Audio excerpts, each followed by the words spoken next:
All right, Slice and Dice. This is the updated 3.0 version, the most updated version of the game. This game has been kicking around for a while, but just about like a month ago, this new version was released. We are podcasting about this game for Eggplant, so we could link that in the chat at some point. Our Into the Depths series, where we're gonna do a few episodes talking all about this game and why we love it. We've done episode 1. We're recording episode 2 soon.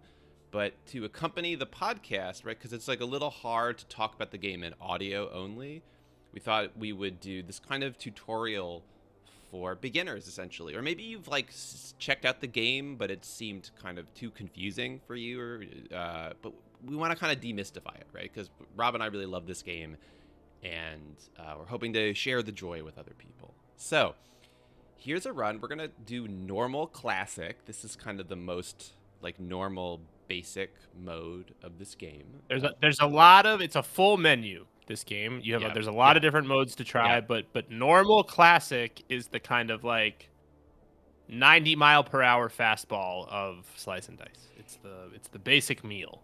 And the menu here looks obviously really overwhelming. I've turned the option on in the menu to unlock everything in the game. So if you were to buy this game and turn on, you're not going to see this much the first time you turn it on.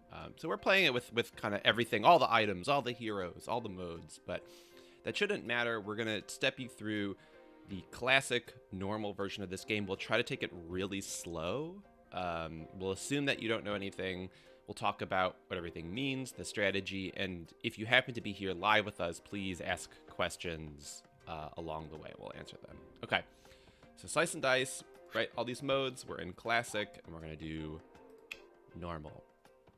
Now, the first thing you see is there's this like meta choice of what kinds of heroes we want to play with through this set of 20 levels, which is kind of a run of this game.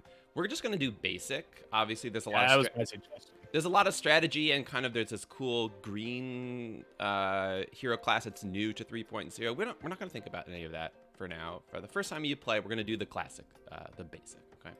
Classic, basic, vanilla, normal. We are also going to skip this. So yeah, these are sort of buffs and debuffs and sort of tweaks that you can make at the start of a run. So, not really relevant just yet. If you were playing this for the first time, you would not see this menu. Again, it's because I have turned the unlock on of everything. This is a very maximalist game with all sorts of stuff in it. So we're gonna ignore this. Okay. So we're immediately thrown into it. Whoa, there's like the dice going around. So let's explain this. We got some monsters on the right, an archer, a thorn, and an archer. And then on the left are heroes. So we have 5 heroes, and they're different colors. They're kind of different classes. So we've got a thief, it's an orange, and we'll kind of explain the colors as we go. That tends to be ranged weapons and kind of attacks that are a little bit more interesting than regular attacks. We have the Hoarder. It's a yellow hero, is a fighter, is kind of damage-focused hero. The Defender is a gray hero, kind of defense. Gardener, healing. A red hero tends to be healing. And then the Cultist, which is a blue hero, tends to be magic. There's a magic system. We'll explain that in a bit. Now, these were parceled out to us randomly. So these are level 1 heroes, and there are, like maybe like 8 orange level 1 heroes, 8 yellow level 1 heroes. So we did not have control over that. The game said, okay, you're starting a run. Well, every run starts differently, because at the very least, you'll get a different random selection of these level 1 heroes, of these 5 colors. Rob, what do you think we should show next? So, do you have the inventory screen? I don't think you can do that in a battle, but... Oh, I see. Yeah. So, So every hero and every monster is represented by a six-sided die, and you see the hero dice. They're colored for each hero, and then what you can do is sort of click in and see like, hey, here's what's on every side of the die for each of these heroes. And so you get a set number of rolls for your party. You can select if you get something that you like, you can kind of lock it and then re-roll the other ones until you either run out of re-rolls or land on a kind of set of instructions or set of abilities that your heroes are going to execute on the turn. And then the monsters are doing the same thing. So if you like right click on the thorn, Doug, the thorn has six sides, and it's these four sort of target looking sides that do basically that number, that those 4 pips. That's the number. That's the amount of damage that it does, and then those sort of like stony eye icons on the other sides. Those are petrify abilities, and in addition to doing 1 damage, it transforms one of your hero sides to stone. Well, so let's start with because this is already like, oh my god, there's like all these icons and text. So let's decode this because it's just like a lot to throw in. So let's start with something simpler. The defender. Okay, this is one of our dice.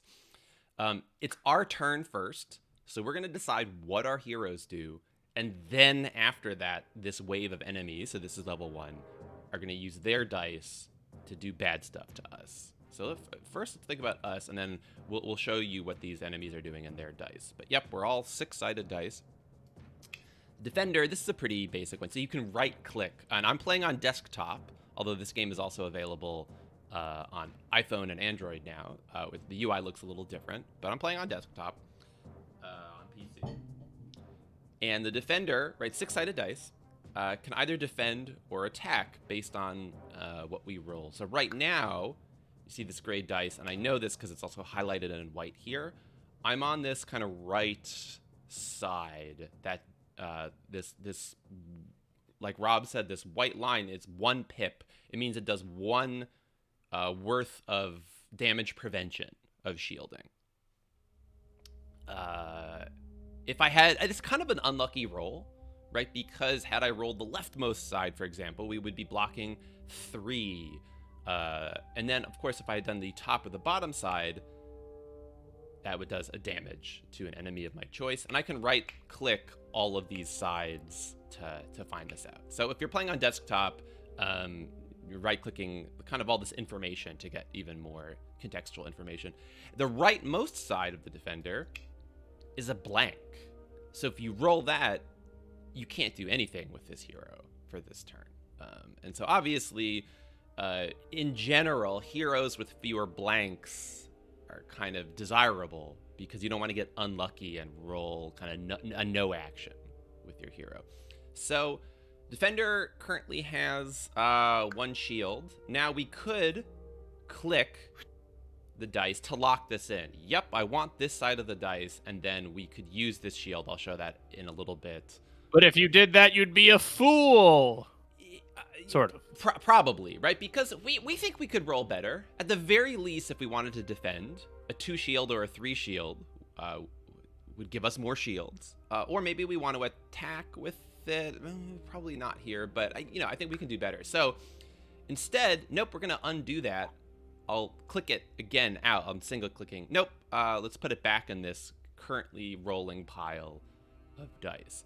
Now, other heroes, for example, the Hoarder. You got the Hoarder's best side. The Hoarder, so this is a little bit more, one of the more complicated yellow tier 1 heroes, because the Hoarder has a whole bunch of keywords, which we'll explain in a little bit. So the Hoarder is this kind of, has all these like complicated 2-value attacks. So the one we're currently on, which I agree with, we're glad to have, 2 damage, single use, right? And so you get this colored word. It's a keyword that not only does it do 2 damage, but it has this other thing that happens when you use this side. So, and we can read it here, right? Because you can right-click anything to get more contextual information. Single use. After I use this side, replace it with a blank this side. So I can only use this side once. And then for the rest of this it's a precious stick. Yeah. For the rest of this fight, it will now be a blank on that side. It will regenerate for the next fight, so it's not permanent. Now there are other ones. We're not going to read all of them right now, but for example, here it does 2 damage, but it has pain. I take 2 damage. I deal 2 damage, but I also take 2 damage. Now the Hoarder has 6. These red pips show its health. It has 6 health to start with. So we don't have to. We'll explain more as we go, but I think, Rob, we agree we want this side, right? So we can lock it in. I would take the thief's side too. Yeah, so let's look at the thief. The thief has a lot of blanks. So, and this tends to be true in general of orange heroes, kind of high risk, high reward. So half of the thief will be a no action. It's got these regular 2 damage attacks, and then the leftmost side is ranged, can target enemies in the back row and avoid on-hit passives. So actually, for the thief, we would love, in theory, to have the ranged because, and we'll talk about that in a little bit, these archers, you'll see their boxes are kind of more right aligned. That's because they're hiding in the back. We can't attack them right now unless we have ranged. The ranged would also be really useful on the Thorn, which we'll explain in a little bit. So Thief gives us a classic decision in this game. Do we want to take a kind of middling outcome? 2 damage is probably better for us than no action. Or do we want to re-roll for that 1 in 6 chance that we'll actually get the ranged side? And hello. Maybe we should roll it just for the drama. I mean, normally I would take it, but for demonstration purposes, maybe we want to push our luck. Let's look at the other ones. Gardener has a combination of mana and healing. I'm going to suggest we would take 2 healing from the Gardener. For the cultist. Exactly. And we're going to take the cultists. So the cultist is an interesting, has high value sides that all have this pain keyword that I mentioned. So we're going to get 3 mana. That's quite a lot, but take 3 damage. Now, the cultist has 5 hit points. You'll see these 2 in yellow. That's because you'll see this archer, and you can see this line when I click on the archer is targeting the cultist. So after our turn, the enemies will strike. Right now, the archer has rolled their side 2 damaged, so it's going to do 2 damage to the cultist. Now that would only do. And the archer's on the back row as well. So yes, the archer can't be attacked or mitigated with the stick won't hit the archer. It can only hit the thorn. Yeah, we'll show that in a second. Right now, the hoarder can only target the thorn. We'll talk about that in a little bit. So the problem for the cultist is the cultist will survive the next turn, but if we take this side, the cultist will do 3 damage to itself, which is just enough that once the archer hits it, it will lose all 5. However, we're going to see in a second, we can use the Gardener's healing to heal up 3 of this damage that the cultist is about to take, so that the cultist will survive the attack of this archer, in theory. So, right, this is where we're going to show we're going to use our dice. We get to decide the order, and already we have this like interlocking of what actions we use and what order. We're planning ahead. We're looking at what the enemies are going to do. Okay, so we've said we want these 3 dice. We certainly want to re-roll the defender, and we have already turn 1, level 1, a classic decision in this game based on the probabilities of the dice. Do we want to take this kind of okay outcome, or do we want to re-roll for the even better outcome? I think we should take this outcome, Rob. But yeah, it's fine. Yeah, I agree. But then to demonstrate the rest, let's re-roll for the defender. Now the key here is it says the bottom left here, re-roll 2 out of 2. So we have 2 re-rolls, and we can re-roll as many of our dice as we want, and we can even change our mind between re-rolls. But once we re-roll, we cannot undo, right? So right now I can say, oh wait, no, you know what? I don't want that thief side. I'll put it back out. But once we actually let's re-roll. Okay, so we're gonna re-roll. Nope, it's the same side, and I can still say, you know what? Actually, I don't want the cultists one. We can still put it back and re-roll this one with our next re-roll. Let's re-roll one more time. Okay, Hey, slightly better. a little better. So the thief is flashing orange. So this is what we've got. This is what we've got now. This is, yeah, so we have 0 rerolls. We're kind of stuck with these dice for the turn. Now you'll see, because the thorn is targeting the thief for 4 damage. The archer is targeting the thief for 2 damage. So that's the thief is telling us, if you don't do anything, I'm going to die. Now, we could defend the thief. That's not going to be enough in itself to save the thief. It's just enough. Now it'll take 4 damage, just enough to kill it. However, sometimes the best defense is a good offense. So if we kill some of the enemies who are going to attack the thief next turn, that's another way we can save the thief. Now you'll notice I use the defender's dice. It's up to us what order we use the dice in. But if I decided, wait, no, I don't want to do that, I can click undo. So until we reroll again, or until I end the turn, I can play around with and say, well, what happened if we use this, this, this? Oh, wait, no, I want to do something different. So that's a really nice part of this game, this undo system, until you're really sure, yes, this is the order I want to use my dice in. So Rob, what do you reckon? Maybe we defend I would say take out the thorn with the hoarder, because the hoarder has the HP to absorb it. Yeah, so all these enemies, each enemy is almost like its own little like puzzle to figure out. So the thorn is immune to abilities. That means it can't take any magic damage, but also, more importantly, on hit, damage the attacker for 5. So the hoarder, when it attacks the thorn, it kills the thorn, takes 5 damage. But it takes 5 damage. So these purple like lines are like empty damage and empty hit point boxes. However, the hoarder had 6 health, and so it barely enough to survive that attack. That's great. The thief can attack the top archer that's attacking. Yeah, because now that there's no one in the front row, the back row is open for business. So let's undo this. I click the hoarder to say, yep, I'm going to use this dice, but you'll notice the only viable thing I can choose to attack is the thorn. The archers are not highlighted in white. That's because they're in the back row, like we were talking about. But yeah, I click the thorn to say, yep, that's the one I want to attack. The thief, I'll click the thief and say, let's attack the top archer. The cultist, I'm going to use the mana. As we mentioned, it's going to die if we don't do something about this archer. Well, first of all, I could heal the cultist. But now we can actually kill this archer, so that was almost irrelevant. So there's a magic system. Rob, you want to explain the magic system? Yeah, so we in the cultist taking that damage, it also generated 3 mana. We now see that in the pool. Those 3 spells beneath that pool all have different costs. There's a cut spell that's only 1 mana, and that requires you to pick one of your allies to damage for 3, and it will just deal 2 damage to the topmost enemy. And you can do that once a turn. Burst is the sort of like meat and potato spell that lets you channel 2 mana into either causing 2 damage or shielding one of your allies for 2 against 2 damage.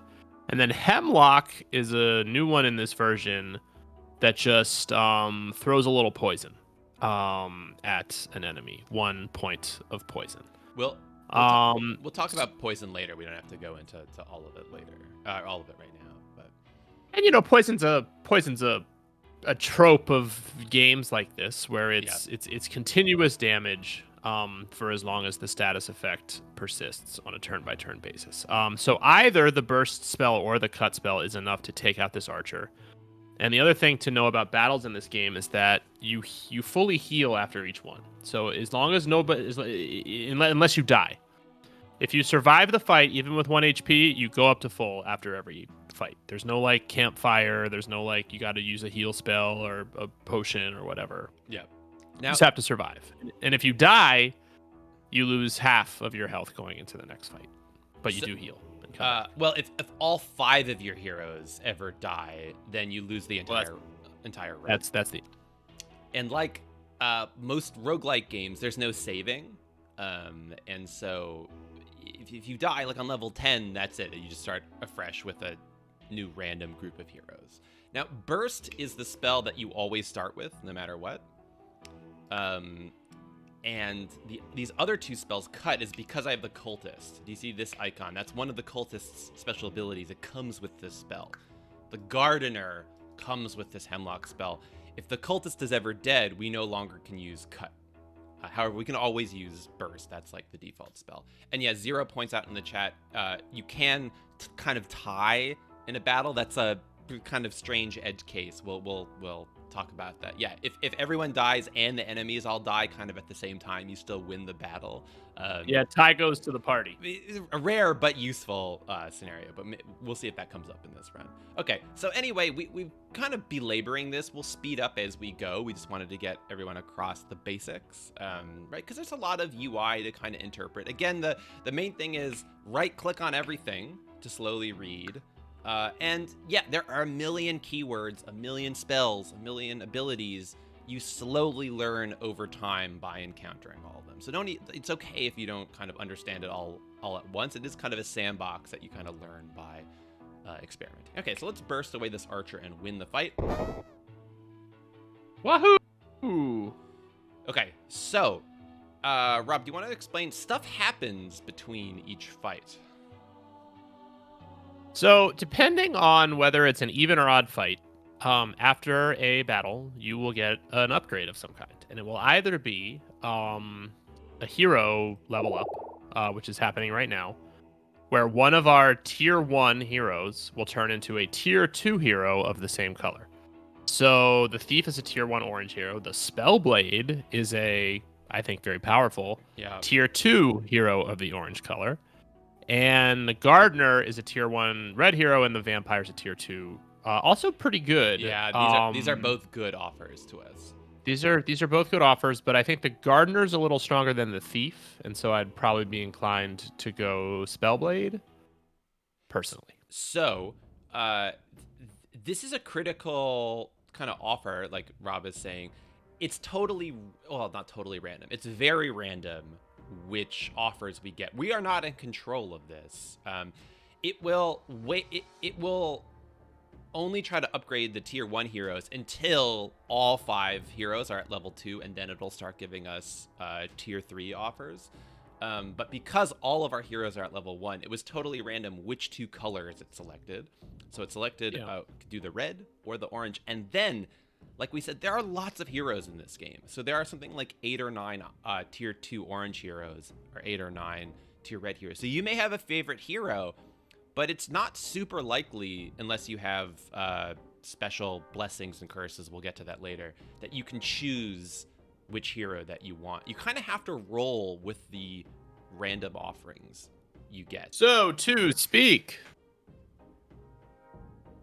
I think take the Spellblade. The other thing I'll say is if we don't like either offer, at the bottom here it says take a random level up, and that can be risky if you upgrade a hero you didn't want to upgrade, or you get a new tier 2 hero you don't like. We could also skip entirely. No, I don't want to upgrade this round. There are tactical reasons you might do that later in the game. We'll get to that later. Right now, for sure, we definitely want to upgrade. Like Rob is saying, these are both good offers. The Spellblade is an orange hero that has some attack but also generates mana. The Vampire does healing and mana and some attacking. But let's do. Rob felt strongly about this. So let's pick the Spellblade. Spellblade also has more health, right? The Thief only has 4 health. The Spellblade, this number 7 health. The 2 here means it's a tier 2 hero. So let's pick. Yes. Also, welcome to the party, Spellblade. Between fights, we can also look at inventory, and this is where you can see all the dice all at once. So this is cool, right? Like, and we were talking about this in our Into the Depths episode. These are, you always basically have 30 options, right? Because you have 5 heroes, and each of them have 6-sided dice. So all at once, we can see these are like the 30 possible things that could happen in a turn. We can see them all at once displayed in front of us. Spellblade comes with this new spell, Imbue. We'll talk about that during the run. And if we had items here, this is where we would equip them. We'll get to that later. Also, you can rename heroes if we want. So Yeah. if we get attached to any of these, Uh, we can call them stuff. So, but we'll do that later. So, should we? all right. Should we Fight two. fight two? A lot of oh god. Oh So yeah. we just had an extremely unlucky roll. So why are these seeds only 1 hit point? They're all flashing. Let's look at a seed. 3 of their sides are blank. 3 of their sides summon a thorn. So the seed grows into that was that 2 health hero that did damage to us when we attacked it that we saw in. Yeah, they're tough. And all 4 of them. So what's the probability of that? A 1 in 16 chance, I think, right? 2 to the 4th power that all of them. So this is, right. You can get really unlucky in this game, and we're gonna have to use our dice intelligently to deal with this, right? So, But we are going to be able to do it. I think so. Cultist, I think we just need to get these seeds as soon as possible. Let's take this. It does it. So that's a 1 damage side worth taking. We're gonna use that to kill its seed. It's a single use, so we can only use it once in the battle. That it'll turn into a blank, and it'll heal the cultist for 1. That's not useful to us because the cultist is currently at full health. It's only gonna take these 3 damage from the rat after our turn, but that doesn't matter. We just need to get rid of these seeds because we want to stop these worst monsters, these thorns, from summoning. I reckon we should take the gardeners. 2 mana. Probably take the hoarder's damage too. Okay, so it's at. This is exert. So we can do 2 damage, but at this cost. So next turn, we basically can't use the hoarder's dice. All the sides will be replaced with blanks for the next turn. Exert, very poetically, is like you're sort of spending next turn to do this thing now. Yeah. The hoarder's flavor is like, well, we'll give you, which is pretty good for a tier 1 hero, 2 damage sides, but all of them have some drawback. So these are 6 2 damage sides, but they all kind of do something bad as well. So that's really the kind of flavor of this game. Like everything's like a kind of a puzzle. There's a risk and there's a reward. So the hoarder really embodies that. But we're going to take this because right now we're just trying to kill as many of these transforming seeds as possible. I think we should re-roll the defender because we're hoping to actually get damage because none of our heroes are about to die. We have enough. The Spellblade's mana will let you do cut and take out the top seed. Oh, smart. Okay, let's do that then. And we'll show you. So we're not going to even re-roll. Let's just we'll block some of the rat's damage. So let's do what Rob. An order shouldn't matter here, but let's do what Rob said. Let's use our mana. Yep. We got 3 mana. We can use a burst. It doesn't really matter. Let's just get rid of a seed. I got 1 seed. It does 2 damage. The overflow damage, kind of nothing happens to it. And now what Rob pointed out is the cultist has this powerful spell, Cut. For only 1 mana, we can do 2 damage. The cost is we have to do 3 damage. The defender has a lot of health, so let's just make the defender kind of eat it, right? And we'll get the top seed. The hoarder can get a seed. It's now exerted, which is why all the sides are replaced with this kind of waiting symbol. And the cultist, take a breather, buddy. You earned it. Great. So that and now shield the cultist, I think. And now we will exactly shield the cultist, and you'll see this is what this shield symbol means. We are preventing 2 of this 3 damage from this. Shield the cultist. What is this, Nexium? So Chard2 asks in the chat, do you have any heuristics for beginning tier 1 to 2 upgrades for characters? Been struggling to figure out which die to upgrade in the beginning. Rob, you go first, and then I'll answer it. So it's a version of the conversation that we had around whether to take the Spellblade or the Vampire, because generally speaking, your tier, it's as much about the heroes that you're replacing as it is about the ones that you're bringing in. Yeah. Because there's a lot of tier 1 heroes that have drawbacks, like a lot of blank sides, or like there's one called the Meddler that's a blue hero that has a side that automatically summons a monster if it lands. Like you don't even have to use it. It's just if it rolls on that side, it summons a monster. Like there's some real liabilities at tier 1. And so sometimes you're like, And so you're thinking about your overall party composition, and you're trying to pick a tier 2 hero that not only adds something for future fights, but also takes away something that kind of sucks about your tier 1 loadout, in my opinion. Yeah, so in our case, we picked the Spellblade partly because the Thief had so many blank sides.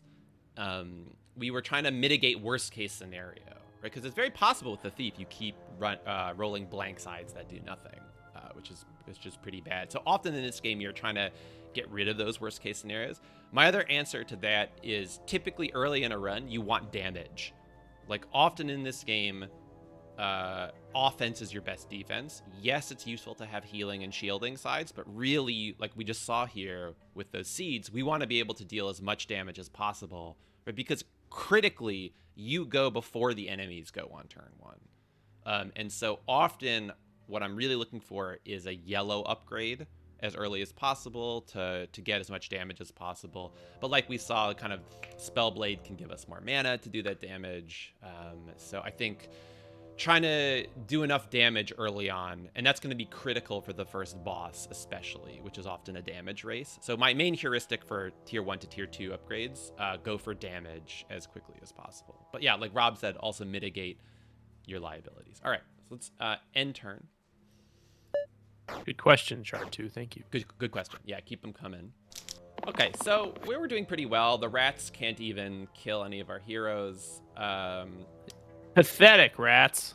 Let's just take all of these, right? We don't have to. Yeah, I would overthink take. this. I would take all of them pretty much. We got pretty good rolls here. The defender can defend itself. The cultist will damage itself, generate a lot of mana. We can heal. We can then heal. Let's do this thing. So I would. Oh yeah. So yeah, I like your style. I like your style here. Imbue. See what you're going for. For 1 mana and single cast, which means we can only use this once per fight, plus 1 pip to target's damage sides this turn. So we find out like an attack side. So here we go. The Spellblade currently has do 1 damage and gain 1 mana in the process. That's why it's kind of a mix of these 2 icons. So we're gonna use this. So when we boost it, guess what? We get 2 mana when we attack. So this is so really you're boosting the damage side, but the pips apply in 2 directions because of the keyword on the side. Yeah.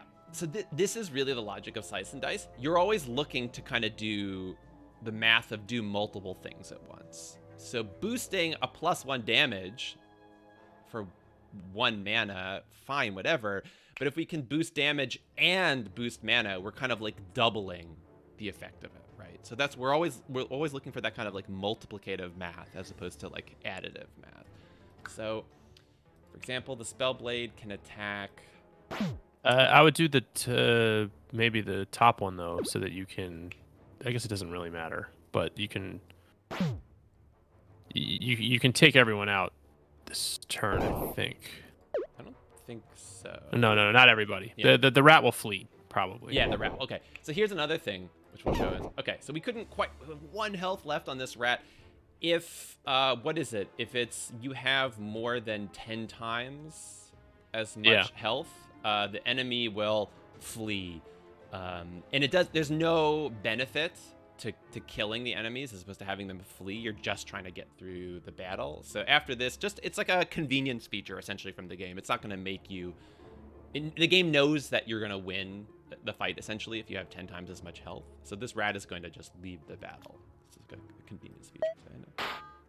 It does its damage and then it leaves. Okay. Going into fight 3. So now, instead of a hero upgrade, we're getting our first item. Not bad. Not bad. Tier 1 item. So we get a choice, like the heroes, between 2. And there are dozens of items, even dozens of tier 1 items, let alone tier 2, 3, 4. It scales up. So there are like hundreds of items in the game. And don't get overwhelmed, right? You play this game for hours and hours, and you slowly learn about all the possibilities of items that you could get. So, Quiver, replace the 5 right sides. Doesn't matter what you have on those sides, it will replace them with this 1 damage, 1 ranged. Memory. Revert all changes to the left side. some of these dice items will be confusing to you at first, right? Like, what's a change? This is good in combination with curses that affect your sides or other items that affect your sides. So in and of itself, memory is not useful to us right now. It could be later on in the run, but that's more of an advanced item. It's okay. You can kind of ignore those for now. Probably grab the quiver, right? Let's Maybe look throw at it our on the inventory. defender. We'd have to take somebody's sides to replace, which I don't love. Or the hoarder. I mean, you know, like the range damage is nice, but the 1 damage isn't great. The 1 damage is not great. I think we could pick. We could random. So if you don't like these options, you can random, but it's random whether we get a tier 0 item, which are probably fully useless to us, or an even better item, a tier 2 item. So because these items are really not useful to us right now, let's random. All right. Okay. Pretty We good. got pretty lucky. So we flipped the coin well. We got a tier 2 item. Blessed Water. We fully replaced the middle side with heal 3, and it's got this keyword vitality. Grant 3+ empty max hit points this fight. This is a pretty good item. So let's, usually the middle side is quite good, but so here we have our items. I can hold, left click and hold, and put it, and you see it totally replaces whatever that side was. I think we should equip this. Who should we equip it on? Maybe the defender? And because 3 is greater than 2, and yeah, it's basically an upgrade over what was there. Because vitality will show you how useful that is in a fight. You can essentially heal somebody who has full health, which is pretty big. So we'll show that. Okay. We have these bees, only 2 health, but they're 2 left sides. They destroy themselves to do way more damage. And so that's why. Like a honeybee. Well, you know, when a honeybee stings you, it dies. I think we should take this. Yeah, sure. So heavy means you have to target the enemy with the most hit points. So it does 2 damage, but we're constrained on who we can use it on. I think we're going to re-roll these blank sides. That's quite unlucky, actually. It was a 1 in 6 chance for both of these. I'd re-roll the rest. I think we got to re-roll the rest. So. Unless we also want to poison the board, but still not it's great. Not very spoiling. We only want one re-roll left. I think we got to re-roll everything here. Yeah, none of this is good. Now, this bee that's going to kill ourselves is not our problem because the defender's going to survive that. It's the fact that this bee is doing 1 damage and this boar is doing 4 damage, so the gardener is going to die. So we either need to... We have a number of options. We could kill this bee. That'll be just enough to save the gardener. Or we could try to defend. So I guess if we wanted to play super conservatively, we could take this defender because we know that even that 1 shield will be enough to save the gardener. But of course, the vitality healing, which we can show, or the 3 shields would be even better. So the classic slice and dice dilemma here. Do we risk it and go? Because we could re-roll a blank with this defender, which would be really bad. I'm tempted to just re-roll everything. What do you think? Yeah, I think re-roll everything. Okay. It's you only live once. Yeah. That was the right call. We got quite lucky with everyone. Because that was our last reroll, it auto locks everything. We're forced into these. So we can defend the gardener. We'll get mana. The cultist damages themselves, but no one's attacking the cultist, so we don't have to worry about the cultist too much. Let's do our trick. We will boost the spell blade with their spell imbue Combo. Their own spell. Why don't we take out the red? Oh, I guess the gardener's safe now. Yeah, it doesn't really matter. Should we let this be self-destruct, or should we kill it to like save so much health from the defender? I think teach that bee a lesson. Okay. Hoarder. The specific lesson I had in mind was you get what you Oh, good. karma. Okay, good. It's gonna come for you. So let's go for the boar maybe. So the hoarder Yeah, I like it. has to attack the boar, the spell blade, and now we can do burst. The boar, its puzzle, its last hit point, this weird gray symbol, must be removed individually. So even I like that it kind of looks like a girder to me, it looks like a what? like an I-beam looked at from the side. Ah, like a yeah, metal... yeah, okay.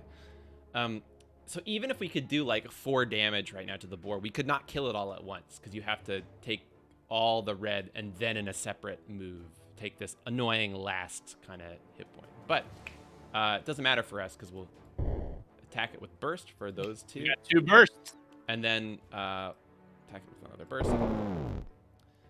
This bee is going to kill itself. The defender will take all this damage. That's okay. Let's we could use cut. We don't have to. Let's say we can save this mana for the next turn. So if we don't use this, you can store by default 3 mana, carry over into the next turn. So oftentimes, if we have no urgent use to use this mana, better to see what we really need it for next turn. So let's save this mana and end the turn.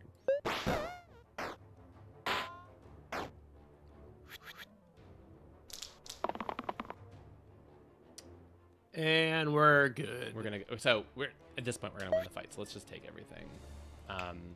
We can heal the cultists so that it can use its mana, and then we can just burst away the rest of the beat. We don't even need to use the defender and the spell blade.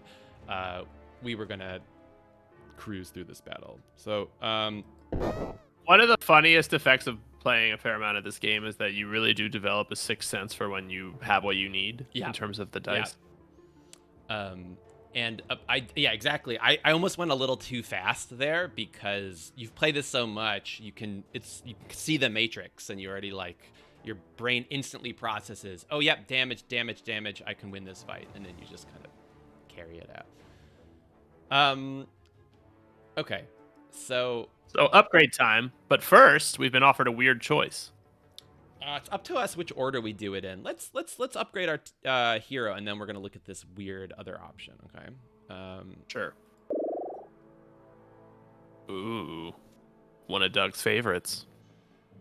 The Guardian has 2 blank sides. That's not great. To make up for that, it has a left side which shields 2 and cleaves. So that means it'll basically shield 3 heroes possibly at once, right? 1 hero and the hero above or below it. It also has a cleaved attack. It does 1 damage to a monster and the monster is above and below it. It also has a shield 3 with engage, which is multiplicative times 2 its value versus targets with full health points. So if I'm shielding a hero that's currently at full health points, and in fact it'll heal it for 6, which is quite a lot for a tier 2 hero. Yeah. It also has 8 health. So like on the first turn of a battle, you can really insulate somebody from damage with that. Now the Fae, the red option, is a classic. It's a favorite of this podcast. So reason. Yeah, you want to step us through the Fae? So there's a heal that has a mana gain side, kind of like the Spellblade's sword with mana gain, and you can see that the effect is it heals 1 and gives you a mana. The interesting ones are those middle sides though, because the left and middle are weaken. So that will take 1 pip away from whatever the enemy is doing, and then the other one is a boost, which heals for 1 and also gets +1 to all sides. So it's not unlike the ability that the Spellblade has to temporarily boost the damage sides by 1 pip. And this is a game where one of the sort of meta objectives that you start to chase is doubling down on the stuff that you have. Yeah. So if you have 1 boost ability and something offers you a second boost ability, that redundancy and sort of like stackitude is a powerful way to stay ahead of the leveling curve in this game. You tend to want to double down on your advantages when you find them. Right. So for that reason, in addition to the fact that Doug really likes the Fae, I think we should take the Fae. The the question you're asking yourself is, how do these sides interact with my other heroes, like Rob is saying? So if we were to take the Fae, would this boost be useful to us? I don't think the boost would be super useful for the bottom 4 heroes. It would be really useful for the Spellblade. Like Rob said, for the same reason. We boost the mana and the attack. We now get double mana, double attack. Weaken is also extremely useful, and we'll see that in a little bit. The Fae also has a spell circle. Well, we can talk about that later. So the Fae brings a bunch to the table. It has relatively low health to balance it out. So it's a little risky, right? The Fae is a little fragile. The Guardian, I don't love these 2 blank sides. We could always, if we didn't like these offers, random or skip. I think let's go with the Fae because we have the Spellblade. It's gotta be the Fae. Gardener is a very strong tier 1. Gardener is a pretty good tier 1 hero. So we get a weird offer. Do we want to swap the order, put the Spellblade at the bottom and the Cultist at the top? There are some really kind of advanced reasons we might do this, which I don't think are worth explaining here. I think let's just say no, because this is like a tutorial run. Yeah, I agree. And if people were interested, we could talk through this. This is pretty edge casey why you might care about the order of the heroes, and it has to do with stuff like a cleave, right, where you're now affecting heroes based on who's above and below a hero. But no, we're not gonna worry about this for now. But yeah, occasionally you get these strange offers that do strange things to the rules of the game. But no, we're not gonna worry about that for now. Check our inventory. Right, and we have in the chat, Highland Drain says it depends on who you want Taranta's food to be. Yeah, there's some bosses and monsters that specifically affect like the bottom hero, or the top hero, or curses that affect the top or the bottom hero. So there are tactical reasons. You don't have to worry about that for now. Okay, so we don't need to rearrange items. You can rearrange items between battles. That can be important later on as we kind of like min-max our party. We don't need to worry about that for now. So let's get into this fight 4 is a boss. Do you want to talk about boss? This is our first. Yeah, this is our first boss fight. Every 4 fight, a standard run is 20 levels, and every 4 fights is a boss. Yeah, and they get harder as you go. And there's again, like everything in this game, there's a few things it could be. Like there's a few sort of first bosses, there's a few second bosses, there's a few third bosses, and crucially, there's a few final bosses. Which you don't know in advance. It's not like, well, it's a little like something like Slay the Spire, where you can see on the map that you're heading for the final boss fight, but you don't know which of the final bosses that are in the sort of stable it's going to be. And so it is with Slice and Dice. Tarantus, who's just been name dropped in the chat by Highland Rain, is a giant spider who happens later in a run sometimes. Like a tier 3 boss, maybe something like that. Yeah. And in the same way that the boar had that special health pip that you had to remove manually, Tarantus has a special health pip that says, "Hey, when this goes away, kill the top hero." We are meant to believe, I think, that Tarantus eats one of your party members when it becomes hurt in a certain way. The point stands that tweak we were offered to switch the Spellblade and the Cultist, if we'd taken it, we would have essentially been trolley probleming the Cultist into the spider eating spot from the Spellblade. Well, but that's some real 4D chess stuff, because we're gonna upgrade all these heroes before we get to the. That's still quite a off. Yeah. As we cover the basics, I think it's also important to show how this sort of very kind of straightforward dice-based interface lends itself to these very weird, kind of strategic, pre-baked kind of considerations that you end up making when you make a choice, because almost every choice, no matter how trivial in this game, can stack with another choice. The game is just sort of built that way, where things everything is built with a common grammar that means that any given action sequence of action kind of forms a sentence. And it's one of the brilliant things about the game is that combinatorial space is so huge that it's really hard to be able to replicate any individual thing that ever happens in the game because they're all a function of all the choices that you've made. And there's it's like how there's no two decks of cards that are shuffled the same or something. Like it's a really impossibly large space, but there's a pleasure to having hunches based on your experience that often pay off. Absolutely. Can I say though, especially if you're playing for the first time, don't get intimidated by that. It's easy to have this kind of choice paralysis.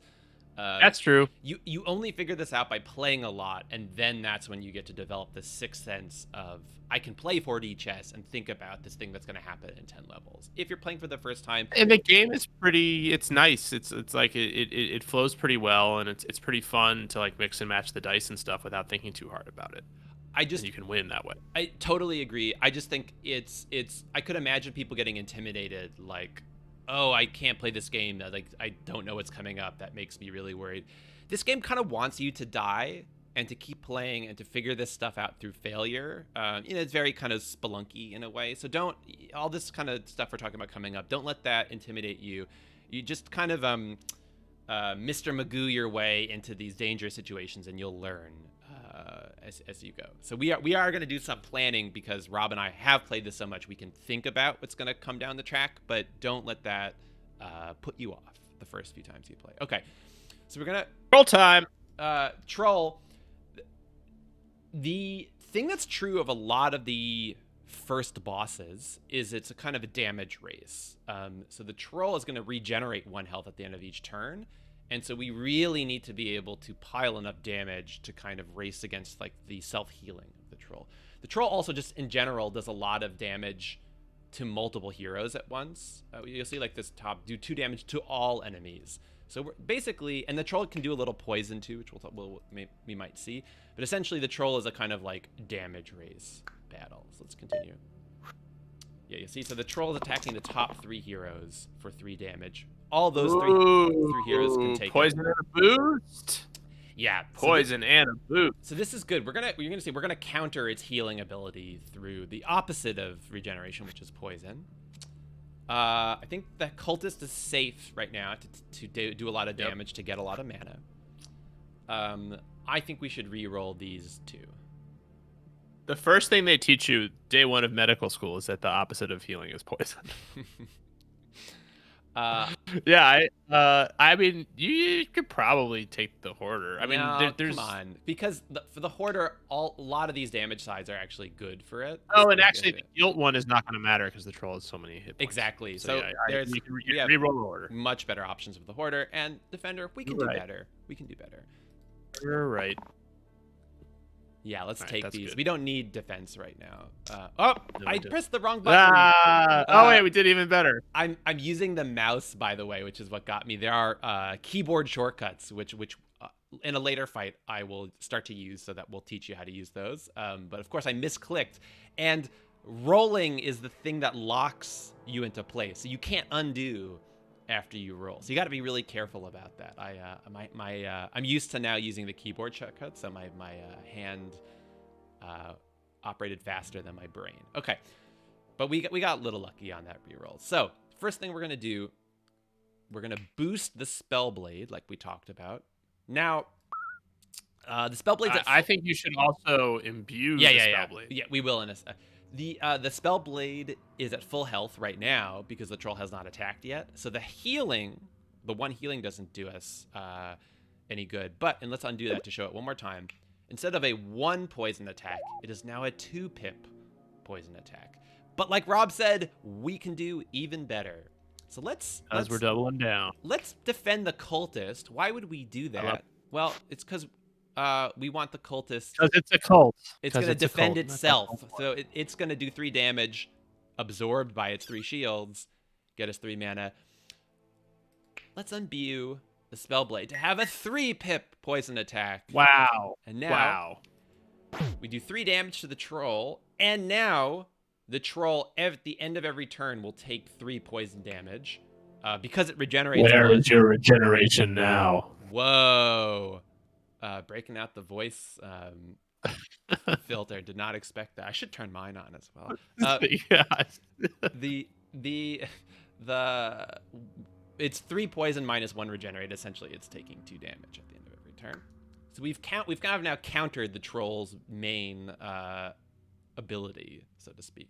Now we hit it with a hammer. Hoarder, target must have the most hit points. Well, there's only 1 target, so this is basically just a 2 damage attack. And yeah, let's boost it. So we are doing well on this damage race. Some of our heroes take damage. The troll takes its 2 poison damage. It's our turn. Yeah, this is really good. We'll show weakness. That's great. Yep. I think so. Weakness taking 1 pip away from the troll's attack is very powerful when the troll's attacking everybody. Yeah. Because taking 1 pip away from an attack that's hitting 5 people is actually nerfing it by 5. Yeah. So sometimes something that only looks like it has 1, like that phase 1 pip weaken attack is equivalent to like a 5 shield dice. Kind of. Because of how kind of, but like just small things can add up depending on how you deploy them. Yes. I guess is the point that I'm trying to make. There is also another critical use of weakness. Hopefully, we'll see that later in the run. Hopefully we won't. Hopefully we won't. I know what you mean. Definitely, let's take vitality. Let's re-roll the other 3 sides, I think. Sure, I like it. Let's take all of these. I think we're gonna win the fight. So, yeah, I think we're out almost. So, with the keyboard shortcut, I could press Enter, and that locks all the dice. I definitely don't want to press Enter again though, because that'll end the turn, which we don't want to do right now. Okay, so let's just show weaken in action. Although I think we're gonna kill the trolls. I don't think we need it. But watch this. When we do 1 damage, and now instead of its 2 pip attack, it's a 1 pip attack. And this weird purple bars with a red bar in the middle means it's weakened. The international sign of weakness. So this game has all these like weird icons for a million different status effects and other things, and you only learn that slowly by playing. It's definitely its own kind of visual language. But now we know that the troll regenerates, and it's poisoned, and it's weakened, right? So all these like status effects are like adding up and competing with each other. Okay, but I think we're gonna win this because let's just cut it too. So let's heal the defender and then cut the defender. Yeah. Wahoo. Fight 5. New item. Buckler's pretty good. Yeah, but we already have an item that replaces the middle side, which I think makes the buckler. We could give the foil to the spellblade. It wouldn't be bad. Yeah. Yeah, I think we should do that. The foil is replace the right side with 0 damage skill bonus pips equal to my level. So for the spellblade, it would be a 2 damage attack because its spellblade is level 2. That actually is that's if we get there, that's an item that'll scale to nightmare mode. Yeah, start to but have 4 heroes. At that point, we don't really care about like a 4. That's true. Well, yeah, you're hoping it's like a 70-point side or whatever. But I think for now, we could random into a tier 2. I think the foil's immediately useful. You it's can immediately take that. useful. So watch, because a 1 pip mana is not super useful to us. Instead, a 2 damage attack I think is pretty much preferable in most cases. So let's do that. Great. Okay. Now we've talked about this. The early game items, you're kind of eating a reluctant meal sometimes. Yeah. They're not always great. Yeah. And you haven't really had the chance to find like synergies yet. Yeah. So you don't. These I would take the vitality and the mana from the cultist. The stick. I think I would take the boost. Yeah. And just keep rolling to hope for a better spellblade side. Yep. The snakes tend to do poison This is why the Fae is about to die. It's taking 1 poison damage from the snake. The goblin, we've talked about this a bunch because it's got this funny ability where it flees if alone. So we only have to kill the 2 snakes, and the goblin, no matter what, will run away. So that's what we're going to focus on. Let's re-roll the Spellblade. We'll try to speed up as we go. Now we'd rather have the mana attacks. Let's Yeah, I think so too. No dice. All right, fair enough. Let's first heal the Fae. And you might ask, wait, but the Fae's at full hit points. But this is where Vitality comes in. So you grant 3 extra hit points, and it heals those hit points. That's great. The Fae survives. The Cultist generates us a lot of mana and is kind of on death's doorstep, but that's okay. The Cultist is going to survive. That's, the cult actually preaches that that's good. That's where you want to be. Let's boost the poison because we'll essentially do 4 damage to one of these snakes. Yep. Attack another snake and whatever. Let's just kill this snake. And we're Pretty good. End the turn. We're not quite there yet, but we're gonna attack this snake. We can just take whatever. I'm not gonna even bother. And then with 1 damage, we're going to take... As soon as you kill the snake, the goblin's going to run away. That's what the white flashing is showing us, because it knows the snake is going to die. So it's going to say, at the end of this turn, no matter what, I know the snake's going to take a poison damage, it's going to die, and that will mean I will run away. So that's what the white flashing means. But we don't even need to get there. We're going to kill the snake, and it runs away. Fight 6. We've got a random offer, but let's do another upgrade. So, Glacia is another popular choice around these parts because Glacia is a weakness wizard, spellcaster who has a spell that does a 2 weaken that's single cast in the same way as our boost, so you can only do it once a fight. But there's also an individual side of the Glacia's dice that's a weaken attack similar to the Fae. The monk is another interesting choice because it has a fair amount of hit points, and that cleanse side is a status effect reducer. So as you get deeper in the game, more things are going to try to like poison you or turn you to stone or whatever, make you weak. Cleanse is a general purpose keyword that removes one or however many pips are on it, that many status effect pips. So they're both, weakness is something you tend to want in your deck, so to speak. Cleanse is something you tend to want in your deck. The monk also has like redirects. Instead of directly shielding things, the monk like takes the damage and adds some shield to itself. So it's like a kind of like, using the momentum of the attacks against your attackers. This is another one where I think it's a pretty solid choice. Like both of them would be good. I like Glacia a lot. Glacia has a lot of hit points. The question is, do we really need more weakness when we already have the Fae? Is it like good to double down on weakness, or are we filling a niche that's already filled? I'm not sure. Well, the problem with the die this is not gospel. I don't think that this is necessarily true in all cases. But the reason that you would double down is in general. I was before saying that you kind of want to double down when you can. And the reason to do it in this case is that weaken is great until it doesn't come up when you need it. Yeah. Like okay. it's 2 sides out of 6, so there's a pretty decent chance you don't necessarily get it. And so if there's something you're really trying to nerf, having the Glacia in the mix gives you another couple of ways to access weakness if the Fae doesn't come up. And if it does come up, you can like neutralize an entire attack with a bunch of weakness. It's pretty powerful. The reason the monk might be good is with somebody delicate like the Fae having the redirect. Yeah, being able to redirect. I agree with that. I wouldn't object to either of these choices. I'm not in love with the monk in general. Well, that's good because the monk swore a life of celibacy and solitude. You couldn't. The monk's not available. The monk's not available right now.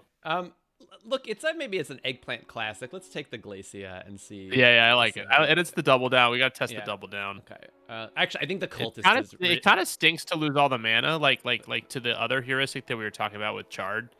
Well, Like the cultist is a pretty powerful tier 1 hero, the and the monk defenders is are pretty whatever. pretty good with cultists as well. Okay, here's why I think we take the monk.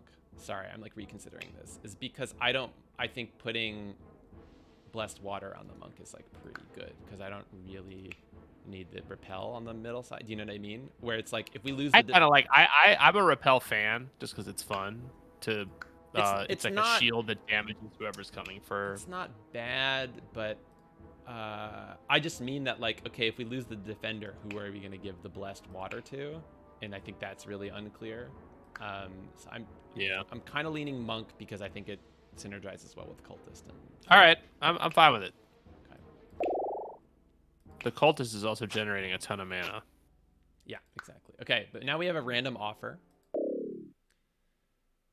Whoa, we get a nice blessing and a nice curse. So we get and the 4 means it's a tier 4 blessing. The bigger the tier, the kind of bigger the effect is. So This is actually a great way to introduce curses and blessings. It is, yeah. So these are like global. These aren't items. These are like global rule modifications to the logic of the game. So this is a risk reward. We would get all heroes from now on have 2 more health, but as a cost, we get a level 4 curse. Right click. All monsters. Anyone who has pips of 6 or more, in fact, that multiplies. So if you had, example, an attack that did 6 damage, it would now be an attack that does 12 damage.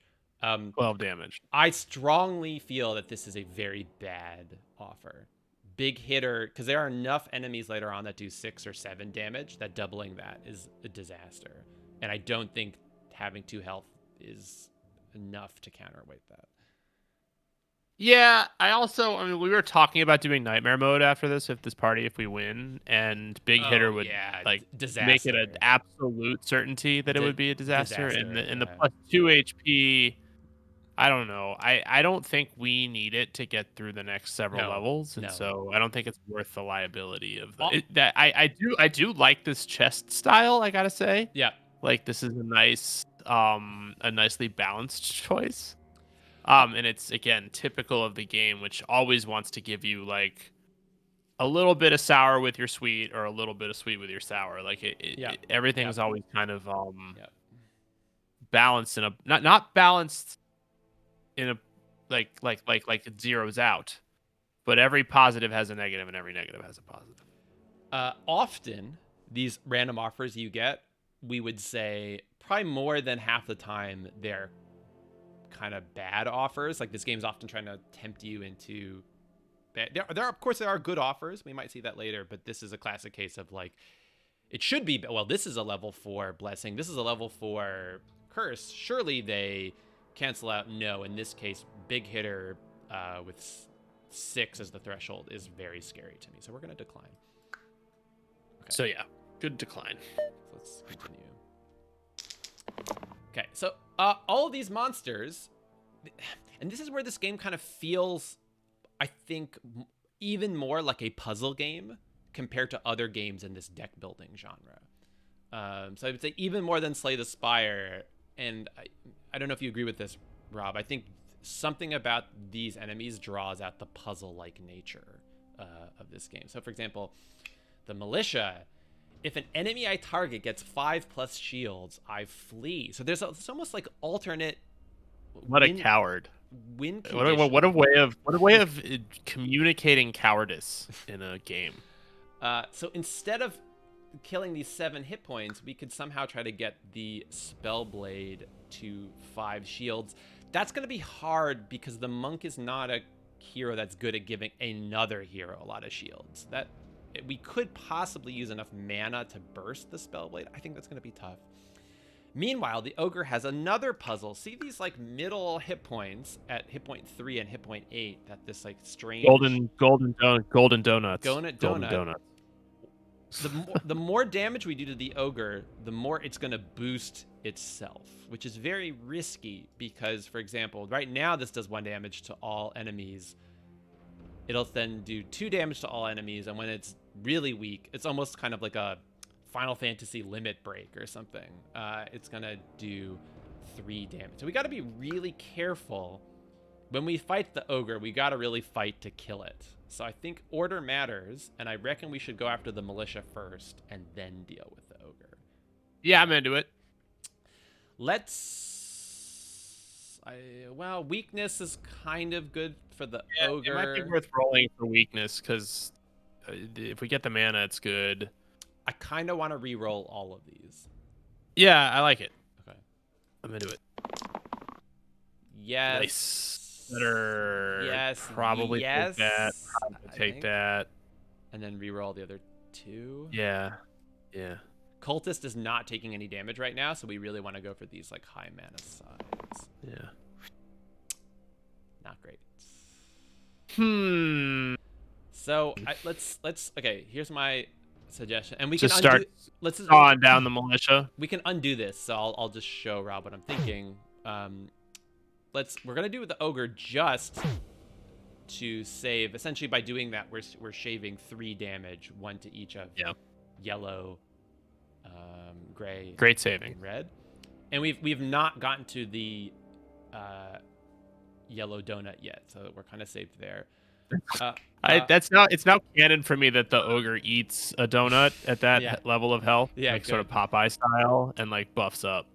And the monk will say the spellblade. I will take all the damage that you're getting, and I will also shield myself for 3. So the monk can eat a lot of this 4 damage attack that the militia is going to do. I think that's the best we can do, and let's end the turn. That's kind of why you fell for the monk in the first place, Doug, because it's so selfless. Yeah, exactly. I think this and take this, the cultist. That's a great combo. And we're gonna boost the spellblade. We're gonna have to actually figure out how to heal the cultist. So we're gonna hope the monk can kind of help the cultist out. So let's So watch. I will take all your damage, including your self damage from all your mana. We're gonna boost because we want 2 things happening at once. You can take out the militia. Kill the militia, and now we have all this mana. But did you see? It's now doing 3 damage to the monk. Luckily, the monk can take just 1 more. It opens up a little box and it pulls out a perfect golden donut. Yeah, exactly. Takes a chomp, and then it goes roar. So let's save this 1 mana. I think you could cut off the spellblade. We could cut, and that actually might have been. You could also do it. You could do it next turn though. The reason to do that is because you can only use it once per turn. But in this case, I think we're about to win this battle. Yeah, we're good. I think we have all we need. Do that. Yeah, okay, whatever. We're just gonna take it. The hoarders. Guilt. If this is lethal, I die. So we'll do the hoarders first, so that doesn't kill the ogre. And then we can. I like to, it's funny that implicitly the hoarder like has to sit there and like justify it to itself that it's okay that it did like the first damage, not the last damage in the case of this fight. Yeah, this seems like convenient moral calculus, hoarder. Yeah, a little bit. Let's show the monk. Not that we need to do this, right? The monk. It shields somebody, for 1, and if anyone is attacking that person, they take this 1 repel damage. The ogre will take a repel damage. It eats another donut. Doesn't matter because we burst it into oblivion. Pulls out a second dainty little bakery box. So, right, this is taking us a while because we're like really trying to explain this to you and talk through everything. We could play this much faster if we wanted. We can start to speed up here because you know, it doesn't necessarily need to be a 3-hour run. So let's get an item. Juice, this came up on the first Into the Depths episode, this item. Yeah, but the monk already has cleanse. I mean, I guess it would give self. The monk's already juicing. No. This would give self cleanse. Oh, but hits me instead of the target, so it would cleanse the monk. That's not bad. Abacus. Abacus could be. Well, I was gonna say the abacus could change what side this is replacing, but usually you don't want to replace the left side. I think just take juice. Do you have a juice the monk? Yeah. It's such a nice icon too. Okay, we're just in the interest of time, we're just gonna do this. So watch this now. the monk, if it uses its shield on somebody else, it cleanses them for 2, and it will cleanse themselves for 2. All right. Let's, just for I want fun, to see how. let's rename. Let's call him Juiced. Should name Oh him? yeah. Okay. Juiced is a good It is. There are some heroes in here like named adjectively like that. Yeah. So let me know if you have any other names requests or if anyone in the chat has a name request. Yeah, chat. Uh, Name some heroes if you like. Yeah. So all right. Another weird puzzle. The Cyclops does so much damage. Look at these 3 damage to all hero sides, but it's got a stunned. It's essentially its eye, right? Which is in the middle of its health points, which is kind of cool.